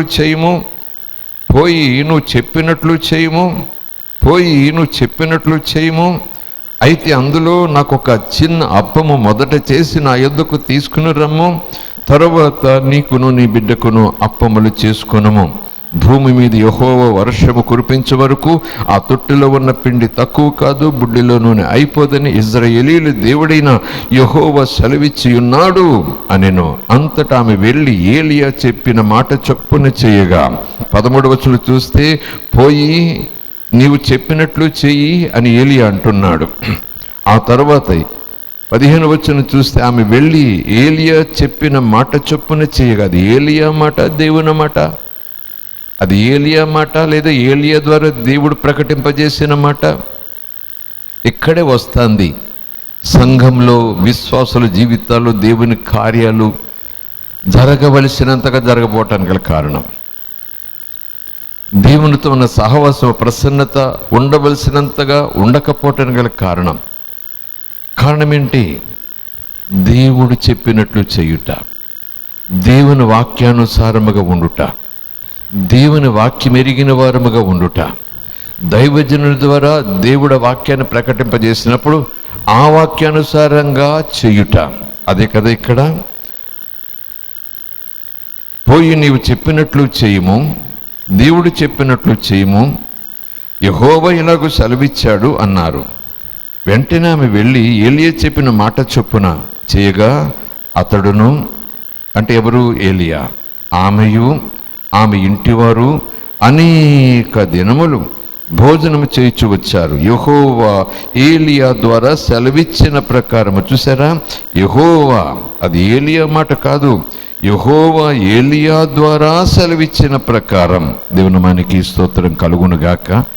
అక్కడ ఇలాగున్న ఆరాధన, ఒక మందిరము, ఒక ప్రసంగము, ఒక వేదిక, ఒక దైవజనుడు మాట్లాడటం, వినే బృందం ఉండటం అది లేకపోయినా దేవుని చేత పంపబడిన వ్యక్తి, దేవుని చేత ఎన్నుకోబడిన వ్యక్తి, దేవుని ఉపదేశం చేయుట కొరకు దేవుని యొక్క పనిలో ఉన్నటువంటి వ్యక్తి, దేవుని ఆదేశం చొప్పున, దేవుని ప్రేరేపణ చొప్పున, దేవుని యొక్క లేఖనానుసారంగా ఒక ఆదేశం వచ్చినప్పుడు, ఒక పని వచ్చినప్పుడు, లేఖనంలో ఉన్న ఉపదేశం అతను చేసినప్పుడు అలాగున చేయుట ద్వారా అద్భుతాలు జరుగుతాయి. ఇశ్రాయేలీయులు దేవుడిని యెహోవా సెలవిచ్చి ఉన్నాడని అంతటా ఆమె వెళ్ళి ఏలియా చెప్పిన మాట చొప్పున చేయగా అతడు ఆమె ఇంటి వారు అనేక దినములు భోజనం చేయించి వచ్చారు. యెహోవా ఏలియా ద్వారా సెలవిచ్చిన ప్రకారము తొట్టిలో ఉన్న పిండి తక్కువ కాలేదు, బుడ్డులో ఉన్న నూనె అయిపోలేదు. You shall never lakh anything. నీకేమీ కొదువు కాదు. కీర్తన భాగములు అంటాడు కదా భక్తుడు, యెహోవా నాకు కాపరి, నాకు లేమి కలుగదు. కలిమి తప్ప లేమి కలుగదు అంటే ఏ లోటు ఉండదు నాకు అంటున్నాడు. ఏ లోటు రానివ్వడు అంటున్నాడు. సృష్టికర్త, పోషకుడు, సహాయకుడు, సంరక్షించువాడు, సమస్తమును చూచుకునేవాడు, సకల సృష్టిని పోషించేవాడు, నడిపించుచున్నవాడు, ఆ సర్వాంతర్యామి, సమస్త విశ్వం ఆయన చేతుల్లో ఉంది. ఆ విశ్వంలోని సమస్త ప్రాణి కోటిని అద్భుతంగా పోషిస్తున్నాడు. ఆ పోషించే మహాదేవుడు, నా దేవుడు, నా కాపరి, నాకు దేనికి లోటు ఉండదు, నాకు లేమి రానివ్వడు అని ఆ భక్తుడు సాక్ష్యం చెప్తున్నాడు కదా. ఇక్కడే మరలా మనం పరిశీలన చేసుకుందాం. ఈ చివరి దినాల్లో, ఈ అపాయకరమైన దినమాల్లో లేమి, భయము, చింత, బెంగ, కరువు ఆయా రీతుల్లో మనల్ని కృంగదీసిన ఈ దినాల్లో ఒకే ప్రశ్న, ఒకే స్వపరీక్ష.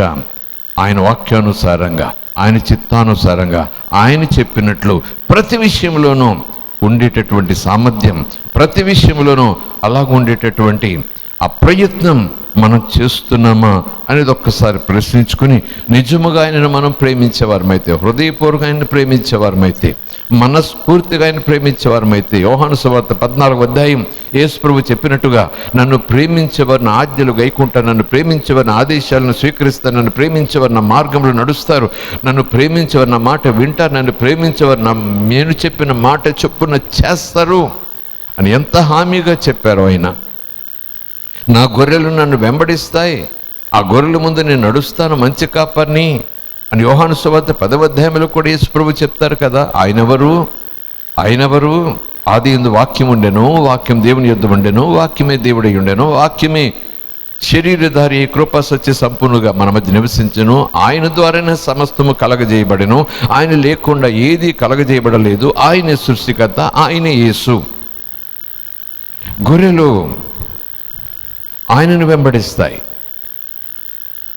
ఆయన శరీరాకారముగా మన ముందు లేరు కదా ఈ దినాల్లో. మరి వాక్యమే, ఆయన మాటే, ఆయన ఆదేశమే, ఆయన ఉపదేశమే, ఆయన ఆజ్ఞే, దానిని మనం వెంబడించాలి, దాని వెనకాల మనం వెళ్ళాలి.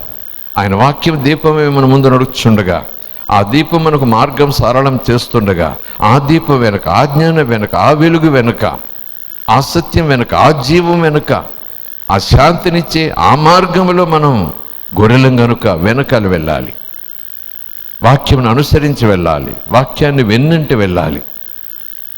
కానీ నేటి దినాల్లో వాక్యాన్ని వెన్నంటి వెళ్ళే ఆ విధి విధానాలు మన లోగిళ్లలో ఉంటున్నాయా? మన జీవించే విధి విధానాలు ఉంటున్నాయా? మన అభ్యాసంలో ఉంటున్నాయా? మన అలవాట్లో ఉంటున్నాయా? వాటి విషయంలో నిర్లక్ష్యం చేస్తున్నామా? లోక సంబంధమైన పనిపాట్లు పెరిగాయా? శరీర సంబంధమైనటువంటి ఆశలు, కోరికలు పెరిగాయా? నేత్రాశలు పెరిగాయా? జీవపడంబాలు పెరిగాయా? శరీరాశలు పెరిగాయా?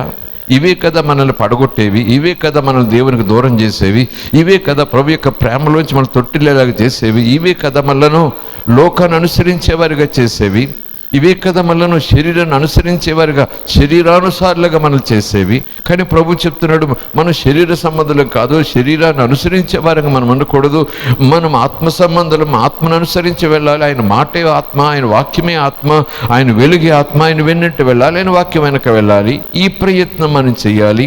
ఈ ప్రయత్నం చేయటంలో సాహసాలైన మనం చేయాలి, సవాలుగా తీసుకోవాలి. ఈ ప్రయత్నం, ఈ పద్ధతి, విధి విధానం మనం లేకుండా ఏదో ఉదయం లేచాను, మధ్యాహ్నం ప్రార్థన చేశాను, సాయంకాలం పడుకున్నాను, ఏదో మొక్కుబడి భక్తి చేశాను, దేవుడా కాపాడు, ఆ స్థితిలో ఉన్నావా? నువ్వు లేవాలి. ఆ స్థితిలో నీ భక్తి ఉందా? నువ్వు ఒక్కసారి లేవాలి. ఒక్కసారి లేచి నీ యొక్క అంతరంగ పురుషుని ఒక్కసారి నువ్వు కదిలించాలి. లేఖనానుసారంగా జీవించాలని అనుకుంటున్నావా? లేఖనానుసారంగా నేను జీవించను, అయినా సరే దేవుడు నన్ను కాపాడాలి అని అనుకుంటున్నావా? ఒకసారి ఆలోచన చెయ్యి. నేటి దినాల్లో, ఇలాంటి దినాల్లో, ఇంట్లో ఉండాల్సినటువంటి లాక్డౌన్ దినాల్లో నిన్ను నువ్వు సరి చేసుకునే సమయం, నన్ను నేను సరి చేసుకునే సమయం, నిన్ను సమర్పించుకునే సమయం, నన్ను నేను సమర్పించుకునే సమయం, దిద్దుబాటు చేసుకునే సమయం, పరిశీలన చేసుకునేటటువంటి సమయం. అందుకే ప్రార్థన ప్రార్థన ప్రార్థన. వాక్యం చదవండి, ప్రార్థన చెయ్యండి, వాక్యం చదవండి, ప్రార్థన చెయ్యండి, వాక్యానుసారమైనటువంటి ప్రార్థన చెయ్యండి అనేది భక్తులు ఒకే రీతిలో చెప్పుకుంటూ వస్తున్నారు నేటి దినాల్లో. దేవుని మనకి స్తోత్రం కలుగునుగాక. ఒకటి, దేవుడు ఏలియా ప్రాణమును నిలబెట్టే ఏర్పాటు. అక్కడ ప్రాణం పోయే పరిస్థితి వచ్చింది కదా 19వ అధ్యాయంలో. 17వ అధ్యాయం చూసుకుంటే ఏలియా అనుభవాలు లేని వ్యక్తి కాదు, దేవునితో సంబంధం లేని వ్యక్తి కాదు, దేవుడు విడిచిపెట్టేసిన వ్యక్తి, గుంపులో ఉన్న వ్యక్తి కాదు. ఏలియాను దేవుడు పట్టించుకుంటున్నాడు. ఏలియా మీద దేవుడికి ఒక ప్రత్యేకమైన ఉద్దేశం ఉంది. ఏలియాను దేవుడు ప్రవక్తగా ఎంచుకున్నాడు. తన మాటను తన ప్రజలకు చెప్పి వారి స్థితిగతులను మార్చి వారిలో దేవుని పట్ల భయభక్తులు పెరిగేలాగున చేసే బోరగా ఏలియాను దేవుడు ఏర్పాటు చేసుకున్నాడు గనుక, దేవుని ఏర్పాట్లో ఉన్నాడు గనుక, దేవుడు ప్రత్యేకించుకున్నటువంటి ఒక సాధనంగా ఉన్నాడు గనుక ఏలియా ప్రాణం నిలబెట్టడం దేవుని బాధ్యత. ఏలియా ప్రాణం నిలబెట్టడం దేవుని బాధ్యత. లోకంలో ఎన్ని కరువులు వచ్చినా, లోకంలో ఎన్ని ఆపదలు వచ్చినా, లోకంలో ఎన్ని అపాయాలు వచ్చినా, దేవుని ప్రణాళిక, దేవుని ఉద్దేశం ఏలియా పట్ల పరిపూర్ణంగా నెరవేర్చబడే వరకు కూడా ఏలియాకి ఏ అపాయము రాకుండా, ఏ లోటు రాకుండా, ఏ కీడు రాకుండా చూసే బాధ్యత యెహోవాదే. అదే మాటగా ఈరోజు మన జీవితాలను సరిపోయి చూసుకుంటే నీ పట్ల, నా పట్ల దేవుడు ఒక ప్రణాళిక కలిగి ఉన్నాడని మనం గుర్తిస్తే ఆ ప్రణాళిక నెరవేరే వరకు కూడా, ఆ ఉద్దేశం నెరవేరే వరకు కూడా ఏ కీడు, ఏ తెగులు, ఏ అపాయము రాకుండా అన్ని రకములుగాను సామర్థ్యం ఇచ్చి, సమృద్ధినిచ్చి పోషించే బాధ్యత యేసే తీసుకుంటాడు, దేవుడే తీసుకుంటాడు. అందులో సందేహము ఏమాత్రము లేదు. ఒకటి, ఏలియాను పోషించుట కొరకు, ఏలియా ప్రాణమునకు ఆయాసము కలగకుండా ఉండు నిమిత్తం, అలాగే ఏలియా ద్వారా ఇతరులను పోషించుట కొరకు, ఏలియా ద్వారా ఇతరులను సంరక్షించుట కొరకు, ఏలియా ద్వారా ఇతరులను సంరక్షించే బాధ్యత వారు కూడా దేవుని పిల్లలే. ఒక విధవరాలకి నేను ఆదేశం ఇచ్చాను, ఆమె నిన్ను పోషిస్తుంది, ఆమెతో ఇప్పటికే నేను మాట్లాడాను అంటున్నారు. అంటే ఆ విధవరాలు, సారిపతి విధవరాలు కూడా దేవునితో ఒక సంబంధం కలిగిన వ్యక్తి, దేవునికి ప్రణాళిక ఎరిగినటువంటి వ్యక్తి, దేవుడు తాను ఎవరిని పంపించబోతున్నాడో చెప్పినటువంటి వ్యక్తే అని మనం భావించాలి కదా, అని మనం నమ్మాలి కదా. అలాగనే దేవుడు అద్భుతం చేశాడు. అంతేకాదు మరొక అద్భుతమైనటువంటి అనుభవం, తన పోషణ, తన ద్వారా ఇతరుల పోషణ కాకుండా ఇతరులను బ్రతికించే పని. నా ప్రాణం పోతుందయ్యా అని విలవిల్లాడుతున్నాడు ఇక్కడ ఏలియా. కానీ గతంలో ఏలియా యొక్క అనుభవం ఏంటి చెప్పండి? ఆ విధవరాలు యొక్క కుమారుడు అపాయముతో వ్యాధిగ్రస్తుడై చనిపోయాడు. ఆ చనిపోయిన సందర్భంలో ఆమె ఏలియా దగ్గరకు వచ్చి గొల్లున ఏడుస్తూ వచ్చిన పరిస్థితిని ఏలియా ముందు మొరపెట్టి చెప్పుకుంది. చూడండి అక్కడ 17వ వచనం. అటు తర్వాత ఆ ఇంటి యజమానురాలైన ఆమె కుమారుడు రోగి అయి ప్రాణము నిలువజాలనంత వ్యాధి గలవాడైపోయాడు. ఆమె ఏలియాతో, దైవజనుడా, నా యొద్దకు నీవు రా నిమిత్తమేమి, నా పాపము నాకు జ్ఞాపకం చేసి నా కుమారుని చంపటికై నా యొద్దకు వచ్చితవని మనవి చేయగా అతడు నీ బిడ్డను నా చేతికమని చెప్పి ఆమె కౌటిలోని వాడిని తీసుకొని తానున్న పై అంతస్తు గదిలోనికి పోయి తన మంచం మీద దాన్ని పరుండబెట్టి ప్రార్థన చేస్తున్నాడు. ఏమని? 20వ వచనం. యెహోవా నా దేవా, నన్ను చేర్చుకొని ఈ విధవరాలి కుమారుని చంపునంతగా ఆమె మీదకి కీడు రాజేసితవా అని యెహోవాకు మొరపెట్టి ఈ చిన్నవాని మీద ముమ్మారు తాను పారచాచుకుని, యెహోవా నా దేవా, నా మొరాలకించి చిన్నవారికి ప్రాణము మరలా రానిము అని యెహోవాకు ప్రార్థించగా యెహోవా ఏలియా చేసిన ప్రార్థన ఆలకించి ఆ చిన్నవానికి ప్రాణము మరలా రానిచ్చినప్పుడు వాడు బ్రతికెను. ఏలియా అనుభవాలు చూడండి. తన ప్రాణం పోకుండా ఏర్పాటు, ఇతరుల పోషణ కొరకు తన ద్వారా ఏర్పాటు, అలాగే తన ప్రార్థన ద్వారా చనిపోయినటువంటి బిడ్డ మళ్ళా బ్రతికాడు. ప్రాణం పోతా ఉందన, ప్రాణం పోయేలాగా ఉందన, ప్రాణం తీసేసేలాగా ఉన్నారు అన్నారు. చూసారా, ఈ మాట చొప్పున, ఆ స్టేట్మెంట్ చొప్పున ఏది జ్ఞాపకం చేస్తున్నానంటే, దేవుడు మనకు ఎన్ని అనుభవాలు ఇచ్చినా, దేవుడు గతంలో మనకు ఎన్ని రీతిలుగా ఆశ్చర్యకార్యాలు చేసి ఒక స్థితికి, ఒక స్థాయికి తీసుకొచ్చి దాదాపు ఒక తండ్రి బిడ్డను చేయి పట్టి నడిపించినట్టుగా నడిపించుకొస్తున్నాం.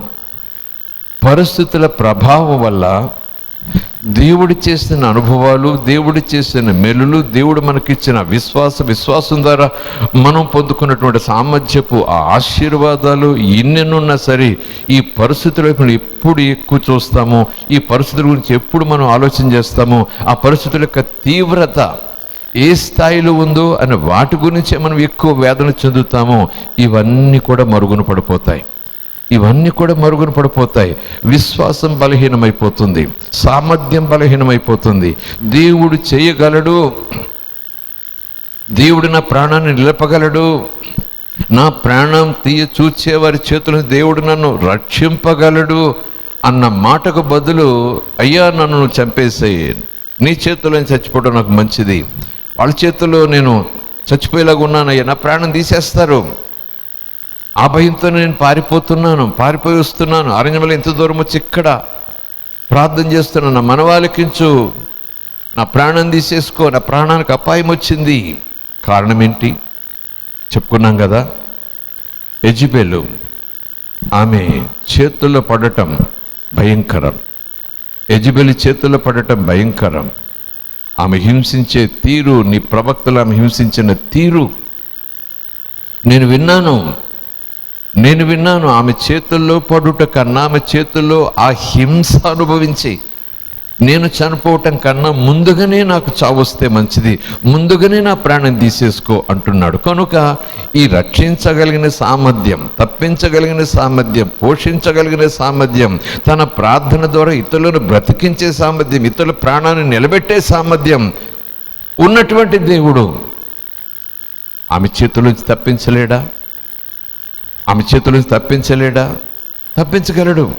కానీ ఆమె చేతుల్లో పడకుండా చూడు అని కాదట ప్రార్థన. అది కాదు, ఆమె చేతుల్లో పడకుండా చూడు కాదు, నేను చచ్చిపోవాలి, నీ చేతుల్లో చచ్చిపోవాలి, నా ప్రాణం తీసేసుకో.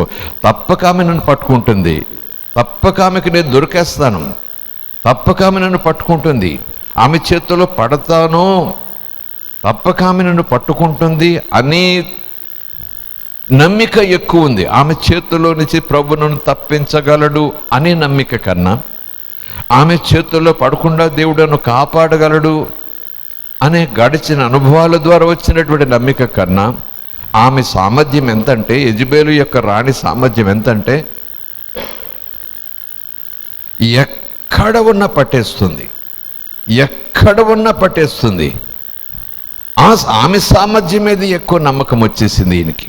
ఎందుకంటే ఆమె గురించి ఎక్కువ విన్నాడు గనుక, ఆమె పెట్టుతున్నటువంటి ఆ ప్రవక్తను పెడుతున్నటువంటి హింస గురించి ఎక్కువ విన్నాడు గనుక, ఆ హింస భరించలేనని అనుకున్నాడేమో, వివరాలు ఇక్కడ లేవు. కానీ ఆమె చేతులలో పడుట కన్నా, ఒక స్త్రీ చేతులలో పడుట కన్నా, ఇలాగూ నేను చనిపోవటం కన్నా నీ చేతుల్లో చనిపోవటం నాకు మంచిదని, నా ప్రాణం తీసేసుకొని ప్రాణం పోయేలాగున ప్రాణమును తీసుకోమని చెప్పి ప్రభుకు ప్రార్థన చేస్తున్నటువంటి పరిస్థితి. అందుకే అంటున్నాను, మన ప్రతికూలమైన ఆలోచనల యొక్క తీవ్రత, ఆ నెగటివ్ థాట్స్, ఎలాగ చచ్చిపోతాను, ఎలాగ నేను బాగుపడను, ఎలాగ నేను పైకి రాను, ఎలాగ నాకు ఇది దాపరిస్తుంది, ఎలాగ నాకు ఈ కష్టాలు తప్పవు, ఈ కష్టాల్లో నేను బ్రతక తప్పదు, ఇంకా నేను నా పిల్లలు ఇలాగా నష్టాలు కష్టాలు భరించి వీధుల్లో పడి అడుక్కుని తిని బ్రతకొచ్చింది, ఎలాగ నాకు తప్పదు అని ప్రతికూలమైన ఆలోచనలు ఒక ప్రక్క ప్రభువులో ఉంటూ పోషిస్తాడు, సంరక్షిస్తాడు, సహాయం చేస్తాడు. ఆయన నా తండ్రి, నేను ఆయన బిడ్డను, నా పిల్లలను తరతరాలు దీవిస్తానన్నాడు. గత కాలంలో ఇలా దీవించాడు, గత కాలంలో ఇలా నిలబెట్టాడు, గత కాలంలో ఇలా స్వస్థపరిచాడు, గత కాలంలో ఇలాగ ఒక నీడలోకి నడిపించాడు, గత కాలం ఇలాగ ఆశ్చర్యకరంగా అనేక మంది మధ్య నాకు స్థాయికి తీసుకొచ్చాడు.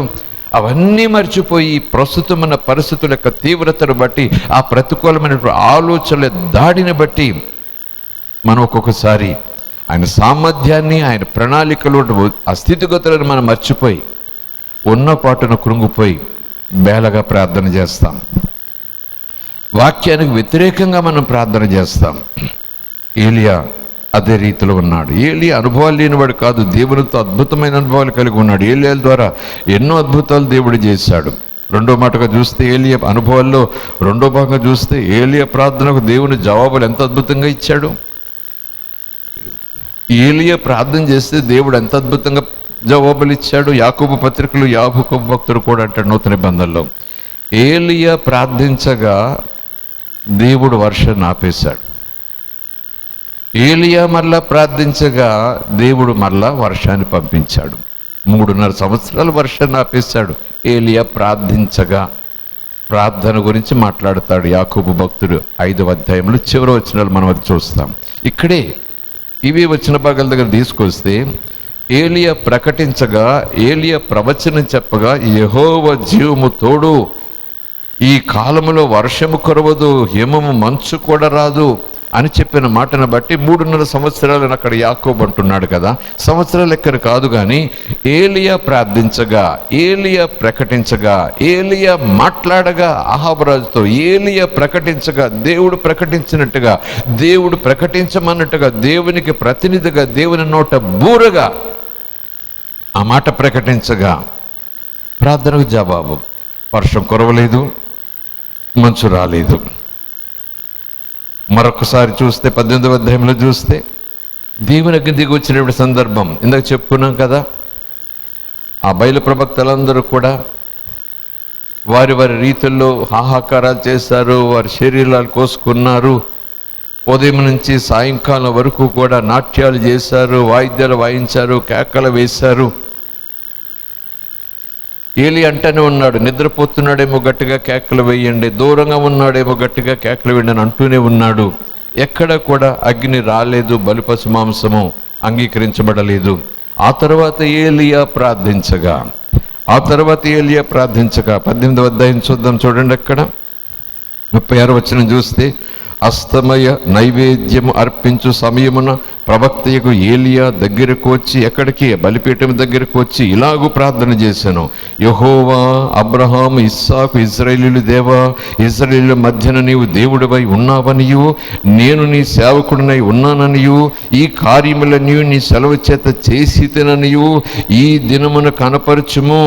యెహోవా నా ప్రార్థన ఆలకించుము. యెహోవైన నీవే దేవుడివై ఉన్నావనియు, నీవు వారి హృదయములు నీ తట్టుకు తిరుగు చేయదువనియు ఈ జనులకు తెలిసేటట్టుగా నా ప్రార్థన అంగీకరించుము. అతడు ఇలాగున ప్రార్థన చేయుచూ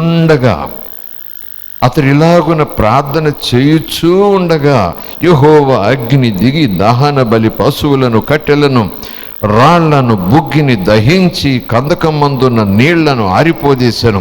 అంతటి జనులందరూ దాన్ని చూచి సాగిలిపడి యెహోవాయే దేవుడు, యెహోవాయే దేవుడిని కేకలు వేశారు.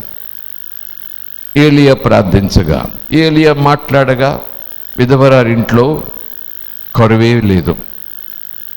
ఏలియా ప్రార్థించగా ఆ విధవరాలి కుమారుడు ప్రాణం పోయింది, మరలా ప్రాణం వచ్చింది. ఏలియా ప్రార్థించగా అగ్ని దిగి వచ్చింది. ప్రజలందరూ కూడా స్పష్టంగా చూశారు. ఏలియా ప్రార్థించగా దేవుడు వర్షాన్ని ఆపుచేశాడు. ఏలియా ప్రార్థించగా దేవుడు మరలా వర్షాన్ని కురిపించాడు. ఓ ప్రైజ్ ది లార్డ్, హల్లెలూయా, దేవుని మనకి స్తోత్రం. 18వ అధ్యాయం ఈ వచనం చూద్దాం, చూడండి. 42వ వచనం, యెహోవాయే దేవుడు, యెహోవాయే దేవుడు అని ప్రజలందరూ కేకలు వేశారు. 40వ వచనం, అప్పుడు ఏలియా ఒకరినైనా తప్పించుకొని పోనీయక బయలు ప్రవక్తలు పట్టుకొనడని వారికి సెలవీయక జనులు వారిని పట్టుకొనిరి. ఏలియా కీషోను వాగు దగ్గర వారిని కొనిపోయి అక్కడ వారిని వధించాను. 41వ వచనం నుంచి, పిమ్మట ఏలియా విస్తారమైన వర్షము వచ్చునట్లుగా ధ్వని పుట్టుచున్నది, నీవు పోయి భోజనము చేయమని ఆహాబుతో చెప్పగా. చూడండి ఇక్కడ వచనం, ఏలి అంటున్నాడు, అగ్ని దిగివచ్చిన తర్వాత బలిపశు మాంసమును అది దహించి వేసిన తర్వాత ప్రజలందరూ దేవుని యొక్క సన్నిధి దిగి రావటం ప్రత్యక్షంగా చూచి యెహోవా దేవుడిని ప్రకటించి కేకలు వేసిన తర్వాత ఇలాగుని ఏలియా ప్రార్థన చేశాడు. ఇలాగుని ఏలియా ప్రార్థనకు సమాధానాలు దేవుడిచ్చాడు. 41, 42 చూస్తే, పిమ్మటి ఏలియా విస్తారమైన వర్షము వచ్చునట్లుగా ధ్వని పుట్టుచున్నది. విస్తారమైన వర్షము వచ్చునట్లుగా ధ్వని పుట్టుచున్నది. ఈ ధ్వని పుట్టుచున్నది అనేది ఏలియా తన చెవితో, అంటే శరీర సంబంధమైన వినికిడి శక్తితో అది విన్నాడా, లేదా మనసులో ఆత్మలో విన్నాడా ఆ ధ్వని? నేను నమ్ముతాను ఆత్మలో విన్నాడా ధ్వని. శరీర సంబంధమైనటువంటి ఈ చెవితో విన్న ధ్వని కాదు, అది ఆత్మలో విన్నాడు. ఆత్మలో ధ్వని విన్నాడు. అవును, ముందు ఆత్మలో మనం వింటాం, ఆత్మ ద్వారా మనం వింటాం. దేవుడు జరిగించబోయే కార్యాలు ఆత్మ ద్వారా మనం ముందు చూస్తాం, చూసిన తర్వాత వాటిని ప్రకటిస్తాం. అది ఆత్మ నడిపింపులో ఉన్న వారికి అద్భుతమైన రీతిలో దేవుడు ఇచ్చేటటువంటి అనుభవాలు. ఆ ధ్వని పుట్టుచున్నది, నాకు వినబడుచున్నది. ఈ ధ్వని పుట్టటము, వినబడటము ఎక్కడి నుంచి వచ్చింది? అప్పటికప్పుడు వచ్చిందా? లేదు. అంతకు ముందే దేవుడు ఏలియాకు ప్రకటించాడు. ఈ బలిపీఠ మీద అగ్ని దిగి వచ్చే ఈ ప్రత్యేకమైన సన్నివేశం జరగటకు ముందే 18వ అధ్యాయం ప్రారంభంలో చూస్తే దేవుడు ఏమంటున్నాడు చూడండి. అనేక దినములైన తర్వాత 3వ సంవత్సరమందు యెహోవా వాక్కు ఏలియాకు ప్రత్యక్షమై, నేను భూమి మీద వర్షము కురిపించబోచున్నాను, నువ్వు వెళ్ళి ఆహాబును దర్శించు అని ఆజ్ఞాపించగా, సెలవియ్యగా ఆహాబును కలుసుకోవటానికి, ఆహాబును చూడటానికి, దర్శించటానికి ఏలియా వెళ్ళిపోయెను. దేవుడు చెప్పినట్లు వెళ్ళెను. దేవుడు వర్షం కురిపించబోతున్నాను, నువ్వు ఆహాబుతో వెళ్ళి చెప్పు అని సెలవివ్వగా దేవుడు చెప్పినట్లు ఏలియా ఆహాబును దర్శించటానికి వెళ్ళిపోయాడు. ఏలియా జీవితంలో చూస్తుంటే అంత విధేయత. ఆ బలిపశు మాంసం మీదకి అగ్నిని పంపించమని యెహోవా దేవుని ఏలియా వేడుకున్నప్పుడు ఒక మాట అన్నాడు ప్రార్థనలో, ఇవన్నీ కూడా నువ్వు చెప్పినట్లే చేశాను అని ఈ ప్రజలకు రుజువయ్యేలాగున్నా, ఇవన్నీ నా ఇష్టానుసారంగా నా తోచినట్టు చేసినవి కాదు. ముందు రాళ్ళను పేర్చండి, తర్వాత కట్టెలు పేర్చండి, దాని మీద బలిపశు మాంసం వేయండి, నీళ్లతో నింపండి, ఇన్ని నీళ్లతో నింపండి. ఇవన్నీ కూడా ఈ క్రమానంతా నేను చెప్పింది నువ్వు చెప్పినట్లు చెప్పాను వాళ్ళకి, నా సొంత ఆలోచన కాదని వీరు తెలుసుకునేలాగున అగ్ని పంపయ్యా, అంగీకరించయ్యా ఈ బలిని అన్నాడు. చూసారా? అవును, ఆయన చెప్పినట్లు చేసేటటువంటి అలవాటండి, ఆయన చెప్పినట్లు చేసే అలవాటండి ఏలియాకు, అభ్యాసానికి. ఆయన అభ్యాసం మీద అలవాటు అది. ఈరోజు సంఘమ మన స్థాయిలో మన విశ్వాసము చెప్పున కృపగల దేవుడే, కనికర సంపన్నుడే, ప్రేమామయుడే, ప్రేమస్వరూపే, ఆదరించేవాడే, జాలిగల దేవుడే, కానీ క్రమశిక్షణ కలిగినటువంటి దేవుడు, క్రమశిక్షణ కోరేటటువంటి దేవుడిని మనం గడిచిన దినాల్లో ధ్యానం చేసుకున్నాం. ఆయన చెప్పేది ఒకటైతే మనం చేసేది ఒకటైతే, ఆయన చెప్పేది ఒకటైతే మనం చేసేది ఒకటైతే, ఆమె నడవమని చెప్పేది ఒకటైతే మనం నడిచే మార్గం మరొకటైతే, ఎలాగైనా పిల్లలం అవుతాము, ఎలాగైనా పిల్లలమై ఈ భయాలు లేకుండా బ్రతకగలము, ఎలాగైనా పిల్లలమై ఆ సమృద్ధిలో ఆ లేమి లేకుండా మనం బ్రతకగలము అనేది మనం ఆలోచన చేయాలి. ఆయన చెప్పినట్లు చేస్తున్నాం, ఆయన ఉండమన్నట్లు ఉంటున్నామా అనేది ప్రశ్న.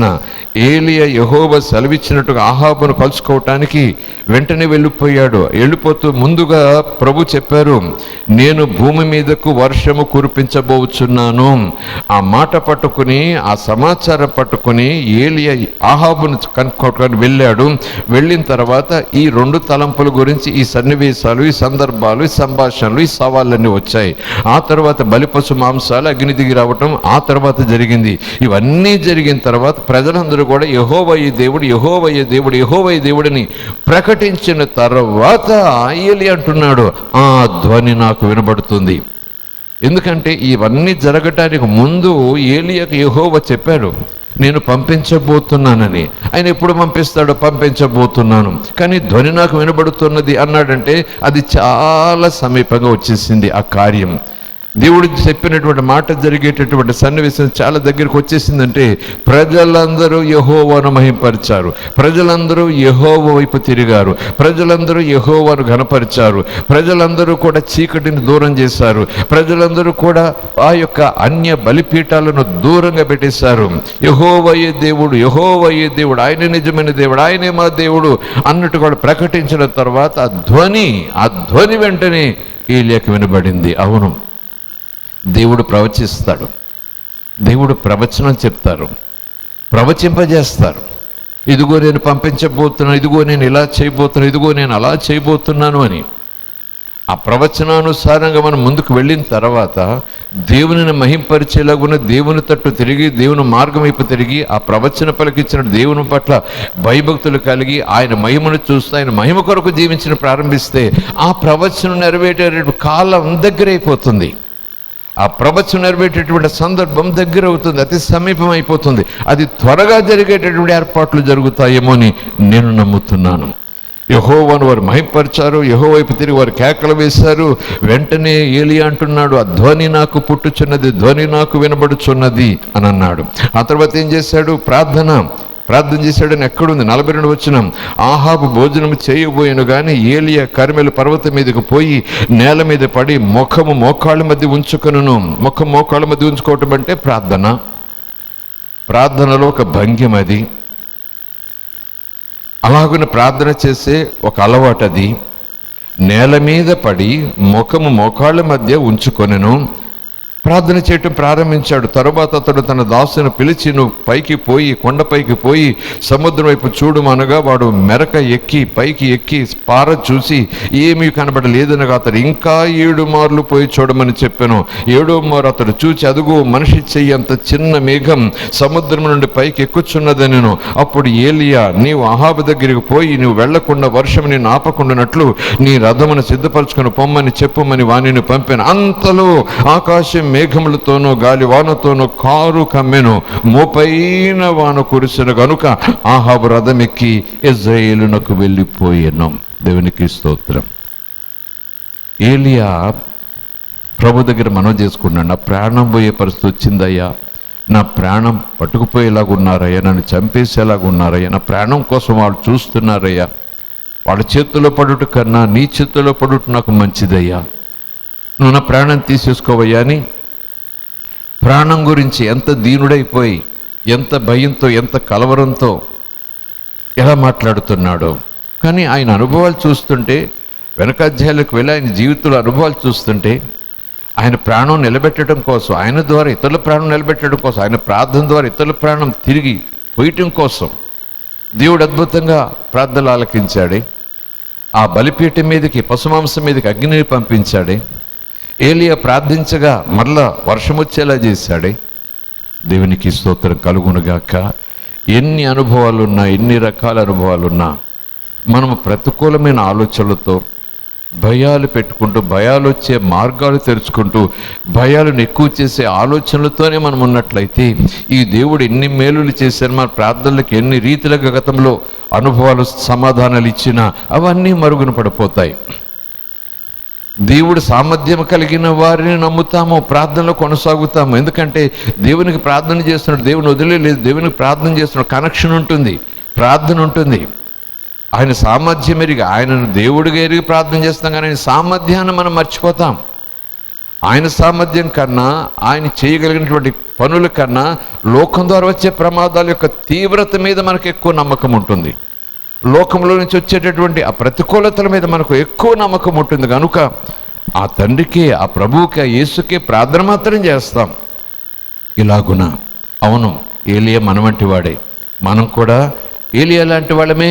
భక్తుడు చెప్తున్నాడు, మనం కూడా ఏలియా లాంటి వాళ్ళమే, బలహీనులం. అయినా ప్రార్థన చేద్దాం. దేవుని మనకి స్తోత్రం కలుగునుగాక.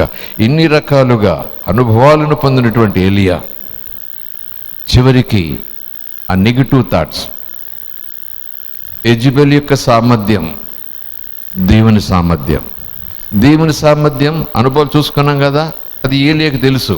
దేవుని సామర్థ్యం ఏంటో ఈ అనుభవాలన్నిటి ద్వారా ఏలియాకి తెలుసు. కానీ ఆ సామర్థ్యముల కన్నా ఇప్పుడు యెజెబెల్ సామర్థ్యం మీద ఏలియాకి ఎక్కువ నమ్మకం పుట్టేసింది. దేవుని సామర్థ్యం కన్నా యెజెబెల్ యొక్క సామర్థ్యం ఎక్కువ అని ఏలీయాకు నమ్మకం కలిగినట్టుగా లేఖనం చెప్తా ఉంది. అతని మాటలు చెప్తా ఉన్నాయి.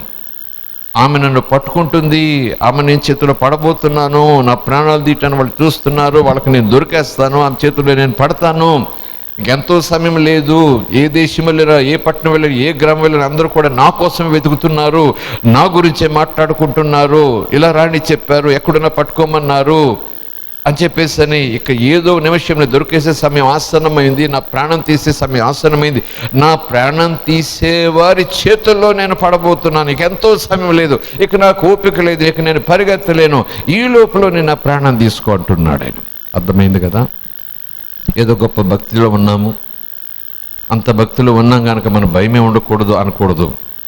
ఎంత భక్తిలో ఉన్నా, ఎంత నిష్ఠతో ఉన్నా, ఎంత దేవుని యొక్క అనుభవాలతో ఉన్నా మన జీవితాలు కూడా ఇలాంటి తొందరలు వస్తుంటాయి. ఇలాంటి ఖచ్చితంగా తొందరలు వస్తుంటాయి. మనం ఏలియా లాంటి వారు. ఏలియా మనలాంటి వాడే ఉంది. ఏలియా మనలాంటి వాడే, ఏలియా మనలాంటి వాడే.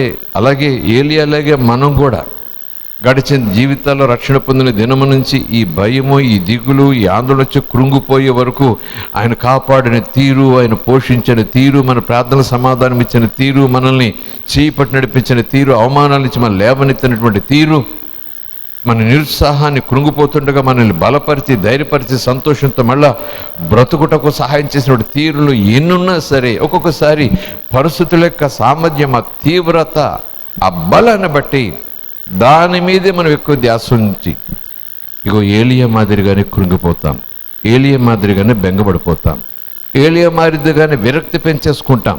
ఎందుకు వచ్చిన బ్రతుకు, ఇంకెందుకు నేను బ్రతకాలి, దేవన్న తీసేసుకో, ఇది నేను చూడలేనయ్యా, ఎలాంటి పరిస్థితి నేను చూడలేనయ్యా, ఎలాంటి బ్రతుకు నేను చూడలేనయ్యా అని పిల్లల గురించో మరుగుదాని గురించో ఆ స్థితి నాకు రాకూడదా, ఈ లోపల నన్ను తీసేసుకోవయ్యా, ఈ లోపల నేను చచ్చిపోతే బాగుంటుందయ్యా అని అలాగే మనం ప్రార్థన చేస్తాం. దేవుడు ఎలా స్పందిస్తాడు? దేవుడు ఎలా స్పందిస్తాడు? కోప్పడతాడా? విడిచిపెట్టేస్తాడా? నెట్టేస్తాడా? శపిస్తాడా? ఉగ్గుడైపోతాడా? మాట్లాడటం మానేస్తాడా? విడిచిపెట్టేస్తాడా మనల్ని? ఏ రీతిగా స్పందిస్తాడు? వాక్యం ఉంది కదా, నేను మారను, నిన్న నేడు నిరంతరము ఏ రీతిగా ఉన్నానో ఆ రీతిగానే ఉంటాను. అప్పుడు ఎలా స్పందించాను, ఇప్పుడు ఎలాగ స్పందిస్తాను. దేవా, ఏలియా విషయాలు మరి ఎలా స్పందించావు? నువ్వు నెట్టేసావా? రోషంగా నిలబడ్డావా? పిరుకోడా పో అన్నావా? మాట్లాడటం మానేసావా? దేవా ఎలా స్పందించావు అని చూస్తే లేఖనం చెప్తా ఉంది. 4వ వచనం 5వ వచనం చూద్దాం. అతడు బదరి వృక్షం కింద పరుని నిద్రించుచుండగా ఒక దేవదూత వచ్చి అతను ముట్టి, నువ్వు లేచి భోజనం చేయమని చెప్పాను. అతడు చూచినంతట్లో అతని తల దగ్గర నిప్పుల మీద కాల్చబడిన అప్పమ్మ నీళ్లబుడ్డి కనబడెను. కనుక అతడు భోజనం చేసి తిరిగి పరుండెను. అయితే యెహోవా దూత 2వ మారు వచ్చి అతను ముట్టి, నీ శక్తికి మించిన ప్రయాణం నీకు సిద్ధమై ఉన్నది, నువ్వు లేచి భోజనం చేయమని చెప్పినప్పుడు అతను లేచి భోజనం చేసి భోజనపు బలము చేత 40 రాత్రింబగళ్ళు ప్రయాణము చేసి దేవుని పర్వతమని పేరు పెట్టబడిన హోరేబునకు వచ్చి అచ్చట ఉన్న గుహలో చేరి బస చేశాను. యెహోవా వాక్కు అతనికి ప్రత్యక్షమై, ఏలియా, ఇచ్చట నువ్వేమి చేయుచున్నావని అతని అడుగగా అతడు ఇజ్రాయేలు వారిని నిబంధనను త్రోసివేసి నీ బలిపీఠములను పడగొట్టి నీ ప్రవక్తలను ఖడ్గము చేత హతము చేశారు. సైన్యములకు అధిపతి దేవుడు నగు యెహోవా కొరకు మహారోషము గలవాడనై నేను ఒక్కడును మాత్రమే మిగిలి ఉండగా వారు నా ప్రాణమును కూడా తీయుటకై చూచుచున్నారు అని మనవి చేశాను. నా ప్రాణం తీయటానికి వారు చూస్తున్నారు అని మనవి చేశాడు. దేవుని మనకి స్తోత్రం. ఇలాగను కృంగి ఉండగా, ఇలాగని దిగులుతో ఉండగా, ఇలాగను అలసి పరిస్థితులు తరుముతుండగా, భయం తరుముతుండగా, రకరకాల భయాలు తరుముతుండగా, మనసు కుదురులేకుండా చేస్తుండగా, అవును నిజం, మనిషిని భయం పరుగులు పెట్టిస్తుంది. భయం వెంటబడితే పరిగెత్తని మనిషే ఉండడు. మనిషి ఆలోచనలను పరుగులు పెట్టిస్తుంది భయం. మనిషి తలంపులను పరుగులు పెట్టిస్తుంది భయం. మనసు పరుగులు పెట్టే స్థితిలోనే విరక్తికి లోనై ఆత్మహత్యలు చేసుకోవటం, ఇలాంటివన్నీ తొందరపాటు నిర్ణయాలు తీసుకుంటుంటారు. ఈ భయం యొక్క ఆ తీవ్రతలో మనసు పరుగుపెట్టి ఆలస్య సమస్యలు ఇంకేమీ చేయలేక అలాగే అలసిపోయి ఉంటే, దేవుని సామర్థ్యం కన్నా తనను పట్టుకునే వారి బలం ఎక్కువైపోయింది. ఆ సామర్థ్యం యొక్క తీవ్రత ఏలియా మనసులో ఎక్కువైపోయింది. తప్ప పక్క పెడదాం, ఏలియా మనలాంటి వాడి మనిషి. ఏలియా యేసు కాదు కదా, ఏలియా మానవుడు, ప్రవక్త, దేవుని చేత ఎన్నుకోబడినటువంటి వ్యక్తి, దేవుని శక్తితో నడిపించబడే వ్యక్తి. కానీ మనలాగే మానసికంగా ఆయా సందర్భాల్లో బలహీనుడు. అలాగే దేవుని సామర్థ్యం ఎరిగి ఉండి దేవుడు ప్రార్థన చేస్తే ఏం జరుగుతుందో, దేవుడు తన ప్రాణం నిలబెట్టడానికి ఎన్ని ఏర్పాట్లు చేశాడో అవన్నీ ఎరిగియుండి కూడా దేవుడైతే ఉన్నాడని అనుకున్నాడు. కానీ ఇప్పుడు దేవుని సామర్థ్యం కన్నా ఈ పరిస్థితుల బలం ఎక్కువైపోయింది. దేవుడు నిన్ను స్వస్థపరిచేహోవా నేనే అంటున్నాడు, కానీ ఈ తెగులు బలం ఎక్కువైపోయింది. తెగులు నన్ను ఏదో చేసేస్తుంది అని ఈ బలం అతని భయంతో నింపేసింది. కానీ ప్రభు అంటున్నాడు, నిన్ను బాగు చేసేవాడు నేనే. ఆ సామర్థ్యము మనము ఎరిగిన వారముగా ఉండాలని దేవుడు కోరుతున్నాడు. అయితే దేవుడు ఏం చేశాడు? వదిలిపెట్టేశాడా? పిరుకోడా? పో అన్నాడా? మాట్లాడటం మానేశాడా? కోపంతో లేచాడా? ఏం చేశాడు? దగ్గరకు వచ్చాడు, అలసిపోయి సమస్యలపై నిద్రపోతుండగా లేపాడు. అప్పము నీళ్ళ బుడ్డి దగ్గరుంచి భోజనం చేయవయ్యా, లేవయ్యా, నీకు ప్రయాణం ఉంది, నీ పట్ల ఇంకా నాకు ప్రణాళిక ఉంది, ఇంకా నువ్వు జీవితాన్ని కొనసాగించాలి, నీ జీవితం పట్ల కొన్ని ఏర్పాట్లు ఉన్నాయి అన్నట్టుగా నీకు ఇంకా ప్రయాణం ఉంది, నువ్వు నడవలసిన ప్రయాణం ఉంది, నువ్వు చేయవలసిన యాత్ర ఉంది, నువ్వు చేయవలసిన పనులున్నాయి, దేవుని కొరకు నువ్వు జీవించవలసిన విధానం ఉంది, నీ ద్వారా దేవునికి మహిమ రావాలి, నీ ద్వారా దేవుడు ఏదో కార్యాలు చేయాలని ఆశపడుతున్నాడు, నేను ఒక ప్రత్యేకమైన సాధనంగా నిలబెట్టుకోవాలని ఆశపడుతున్నాడు అన్నట్టుగా నీకు ఇక ప్రయాణం ఉంది. లేచి అప్పం నిలబడిలో నీళ్లు తాగు. అప్పమ నీళ్లు లోకరీతిగా శరీరపలసడి తీరేదైనా అది దేవుని చేత ఇవ్వబడ్డాయి కనుక, దేవుని దూత ద్వారా ఇవ్వబడ్డాయి కనుక అవి శరీర సంబంధమైనటువంటి నీరు ఆహారమైనా సరే అవి మనస్సును మరింత బలంతో నింపేశాయి. అతను అలసట ఎంతో, అతను కృంగిపోయిన స్థితి ఎంతో తెలియదు, కానీ మరలా నిద్రపోయాడు. మరలా నిద్రపోతే దేవుడు తన ఉద్దేశాన్ని మార్చుకోలేదు. ఎంత ఆశ్చర్యం దేవుని ప్రేమ, ఎంత అద్భుతం దేవుని ప్రేమ. ఒక బిడ్డ పట్ల తాను కలిగి ఉన్న ప్రణాళిక నెరవేర్చబడి నిమిత్తం దేవుడు ఎలా ప్రయాసపడుతున్నాడో చూడండి. తన బిడ్డ సమస్యలు ఉన్న స్థితి తెలుసు, తన సామర్థ్యం ఎరిగిన బిడ్డ ప్రార్థన చేసి అనేక సార్లు తాను కొన్ని అద్భుతమైన జవాబులు ఇచ్చి ఆ బిడ్డను సంతోషింపచేశాను. అయినా సరే నా సామర్థ్యాన్ని మర్చిపోయి లోకంలోని స్థితిగతుల మీద, వాటి బలం మీద ఎక్కువ నమ్మకం పెట్టుకుని సొమ్మసిల్లిపోయి కృంగిపోయి ఆదరణ కోసం నెమ్మది లేక బెంగతో జీవితం మీద విరక్తి చెంది నేలన పడి ఉన్నాడు అని ఒక వేదనతో, ఒక ఆదరణతో, ఒక కనికరంతో తండ్రి అయిన దేవుడు ఏలియా దగ్గరికి వచ్చాడు. దూతను పంపాడు, దూతగా వచ్చాడు. యెహోవా దూత యేసు, యెహోవా దూత యేసు. దేవుని మనకి స్తోత్రం కలుగునుగాక.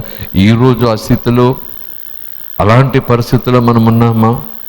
దేవుడు చేసిన మేలులు, తప్పించిన విధి విధానాలు, ఎన్నెన్నో ప్రార్థనకు సమాధానాలు, ఆయన సామర్థ్యం మనం అనుభవించాం, అనుభవాలు ఇతరులతో చెప్పుకున్నాం. మన ప్రార్థన ద్వారా ఇతరులకు కూడా దేవుడైన అద్భుతమైన అనుభవాలు ఇచ్చారు, అవన్నీ చూసాం. కానీ ఇప్పుడు ఇంట్లో పరిస్థితి, శరీరంలో పరిస్థితి, ఆర్థిక పరిస్థితి, సమాజంలో పరిస్థితి, లోకంలో జరుగుతున్నటువంటి పరిస్థితి విరక్తి వచ్చేస్తూ ఉందా జీవితం మీద, విసుగు వచ్చేస్తుందో జీవితం మీద, పిల్లల విషయంలో కానీ, భర్త విషయంలో కానీ, మరొక విషయంలో కానీ విరక్తి వచ్చేస్తూ ఉందా? ఎందుకు వచ్చిన బ్రతుకు అనుకుంటున్నామా? భయం చుట్టుముట్టేస్తూ ఉందా? భయం అనే చీకటి నిన్ను కమ్మేస్తూ ఉందాయా? సమస్యలు పోయావా? ప్రభా నన్ను చంపేస్తే, నన్ను తీసేసుకొని నేను వచ్చేస్తానని పరలోకం అని ప్రార్థన చేయడం ప్రారంభించావా? దేవుడు నీ పట్ల ఒక ప్రణాళిక కలిగి ఉన్నాడు. ఆ ప్రణాళిక పూర్తయ్యే వరకు దేవుడు నేను అద్భుతంగా నడిపిస్తూనే ఉంటాడు. దేవుని విషయంలో దేవుని సామర్థ్యాన్ని మరిచి నువ్వు తొందరపాటు ప్రార్థన చేసినా ఆయన ఏ విషయంలోనూ కూడా తొందరపడు. ఆయన నీలాగా నాలాగా తొందరపడే దేవుడు కాదు. ఆయన మహాజ్ఞాని, సర్వజ్ఞాని, దీర్ఘశాంతుడు, దయాసముద్రుడైన ఆయన దగ్గరకు వచ్చి మరల మనల్ని బలపరుస్తాడు. మనల్ని బలపరుస్తాడు. యేసు కూడా అదే, తండ్రి నేను ఒక్కటే అన్నారు యేసయ్య. నన్ను చూస్తే తండ్రిని చూడక్కర్లేదు, తండ్రి ఏం చేస్తాడు నేను అదే చేస్తా. తండ్రి ఏం చెప్తాడో నేనేదే చెప్తా, తండ్రి ఏం మాట్లాడతాడో నేనేదే మాట్లాడతా. ఆ లేఖనాలన్నీ మనం ఈరోజు ఆధారం చేసుకుంటే యేసు కూడా పడి ఉన్నావా, చెడు ఉన్నావా, కృంగి ఉన్నావా, విసిగిపోయి ఉన్నావా, విరక్తితో ఉన్నావా, భవిష్యత్తు గురించి నీకు ఆలోచన పోయిందా, నిరీక్షణ కోల్పోయావా, దుఃఖపడుతూ ఉన్నావా, దాదాపు చిన్న ప్రార్థన చేసి ఆ ప్రార్థన కూడా వాక్యానుసారమైన ప్రార్థన కాదు, కానీ లోకరీతిగా ఒక బలహీనతకి ఒక బలహీనుడు చేసే ప్రార్థన నువ్వు చేస్తూ ఉండొచ్చు. ఈరోజు ఈ మాట ప్రకారం మరొకసారి నా ద్వారా దేవుడు నీతో మాట్లాడుతున్నాడు. నిన్ను లేవనెత్తుతాడు, నిన్ను బలపరుస్తాడు. తన ప్రణాళిక నీ పట్ల ఉన్న తాను కలిగి ఉన్న ప్రణాళిక నెరవేర్చబడుట కొరకు ఆయన నిన్ను నడిపిస్తాడు. ఆయన నిన్ను ప్రయాణం కొనసాగలగొని చేస్తాడు. ఆయన నిన్ను పరిగెత్తిస్తాడు కూడా. ఆయనకు ఆ సామర్థ్యం ఉంది. దేవుని మనకి స్తోత్రం. ఒక్కసారి వచ్చాడు, అప్పం పెట్టాడు, నిలబడిలో నీళ్ళు తాగించాడు. అద్భుతమైన అనుభవం. ఎవరో దూత అలసిపోయి సమస్యలపై నిద్రలో ఉన్నాడు, నిద్రముఖంతో ఉన్నాడేమో, లేచాడేమో. ఆ దూత ఏంటి, ఆ స్వరూపం ఏంటి, ఈయన ఎవరు, ఎక్కడి నుంచి వచ్చారు, ఎందుకు ఇస్తున్నావయ్యి నాకు ఈ భోజనం అడిగాడో లేదో మనకు తెలియదు, కానీ మరలా నిద్రలోకి పోయినా మరలా దూత వచ్చాడు, మరలా అతన్ని లేపాడు. చెప్తున్నాను, దేవుని ప్రేమ నిన్ను విడిచిపెట్టే ప్రేమ కాదు. దేవుని ప్రేమ నిన్ను నెట్టివేసే ప్రేమ కాదు. దేవుని ప్రేమ నిన్ను మర్చిపోయే ప్రేమ కాదు. దేవుని ప్రేమ ఒక్కసారి నిన్ను తాకి, ఒకసారి నిన్ను తట్టి, నేను నిద్ర లేపిన తర్వాత, ఆధ్యాత్మికంగా ఆత్మీయంగా నిద్ర లేపిన తర్వాత మళ్ళా నువ్వు సమస్యలు పోతే, నిద్రావస్థలోకి జారిపోతుంటే విసుక్కుని పోయేది కాదు. చిన్న ప్రార్థన చేద్దాం. తలలు వంచండి. పరిశుద్ధుడవైన మా తండ్రి, రక్షకుడవైన మా తండ్రి, విమోచకుడవైన మా తండ్రి, పోషించి సంరక్షించి స్వస్థపరిచి సహాయం చేసి నడిపించే మా తండ్రి, నిజ దేవుడా, స్తుతులకు పాత్రుడా, మా స్తోత్రములకు అర్హుడా, మా ఆరాధనలకు యోగ్యుడా, మా మంచి కాపరి యేసు, మీకు స్తోత్రాలు. ఎక్కడ నీ నామము పేరట ఇద్దరు లేక ముగ్గురు కూడి ఉంటారో వారి మధ్యన నేనుంటాను అని సెలవిచ్చిన మహాదేవుడవు, మాట తప్పని నమ్మదగిన దేవుడవు. ఆ మాట చొప్పున, నీ మాట చొప్పున ఇదిగో మేము చేరి కూడి ప్రార్థించి ఆరాధించి ఈ సమయంలో, ఈ స్థలములో, మేమున్న ఈ స్థలములో మా మధ్యన మీ ప్రసన్నత, మీ సన్నిధి ఉంచారని నమ్ముచున్నాం. స్వస్థపరచువాడవు, సహాయం చేయువాడవు స్వామి. నీ ముఖకాంతి అందరి మీద ఎల్లప్పుడూ ప్రకాశింపచేయుటకు ఆశపడే దేవుడవు. యేసుక్రీస్తు నామములో ప్రార్థిస్తున్నాం తండ్రి. ఆమేన్.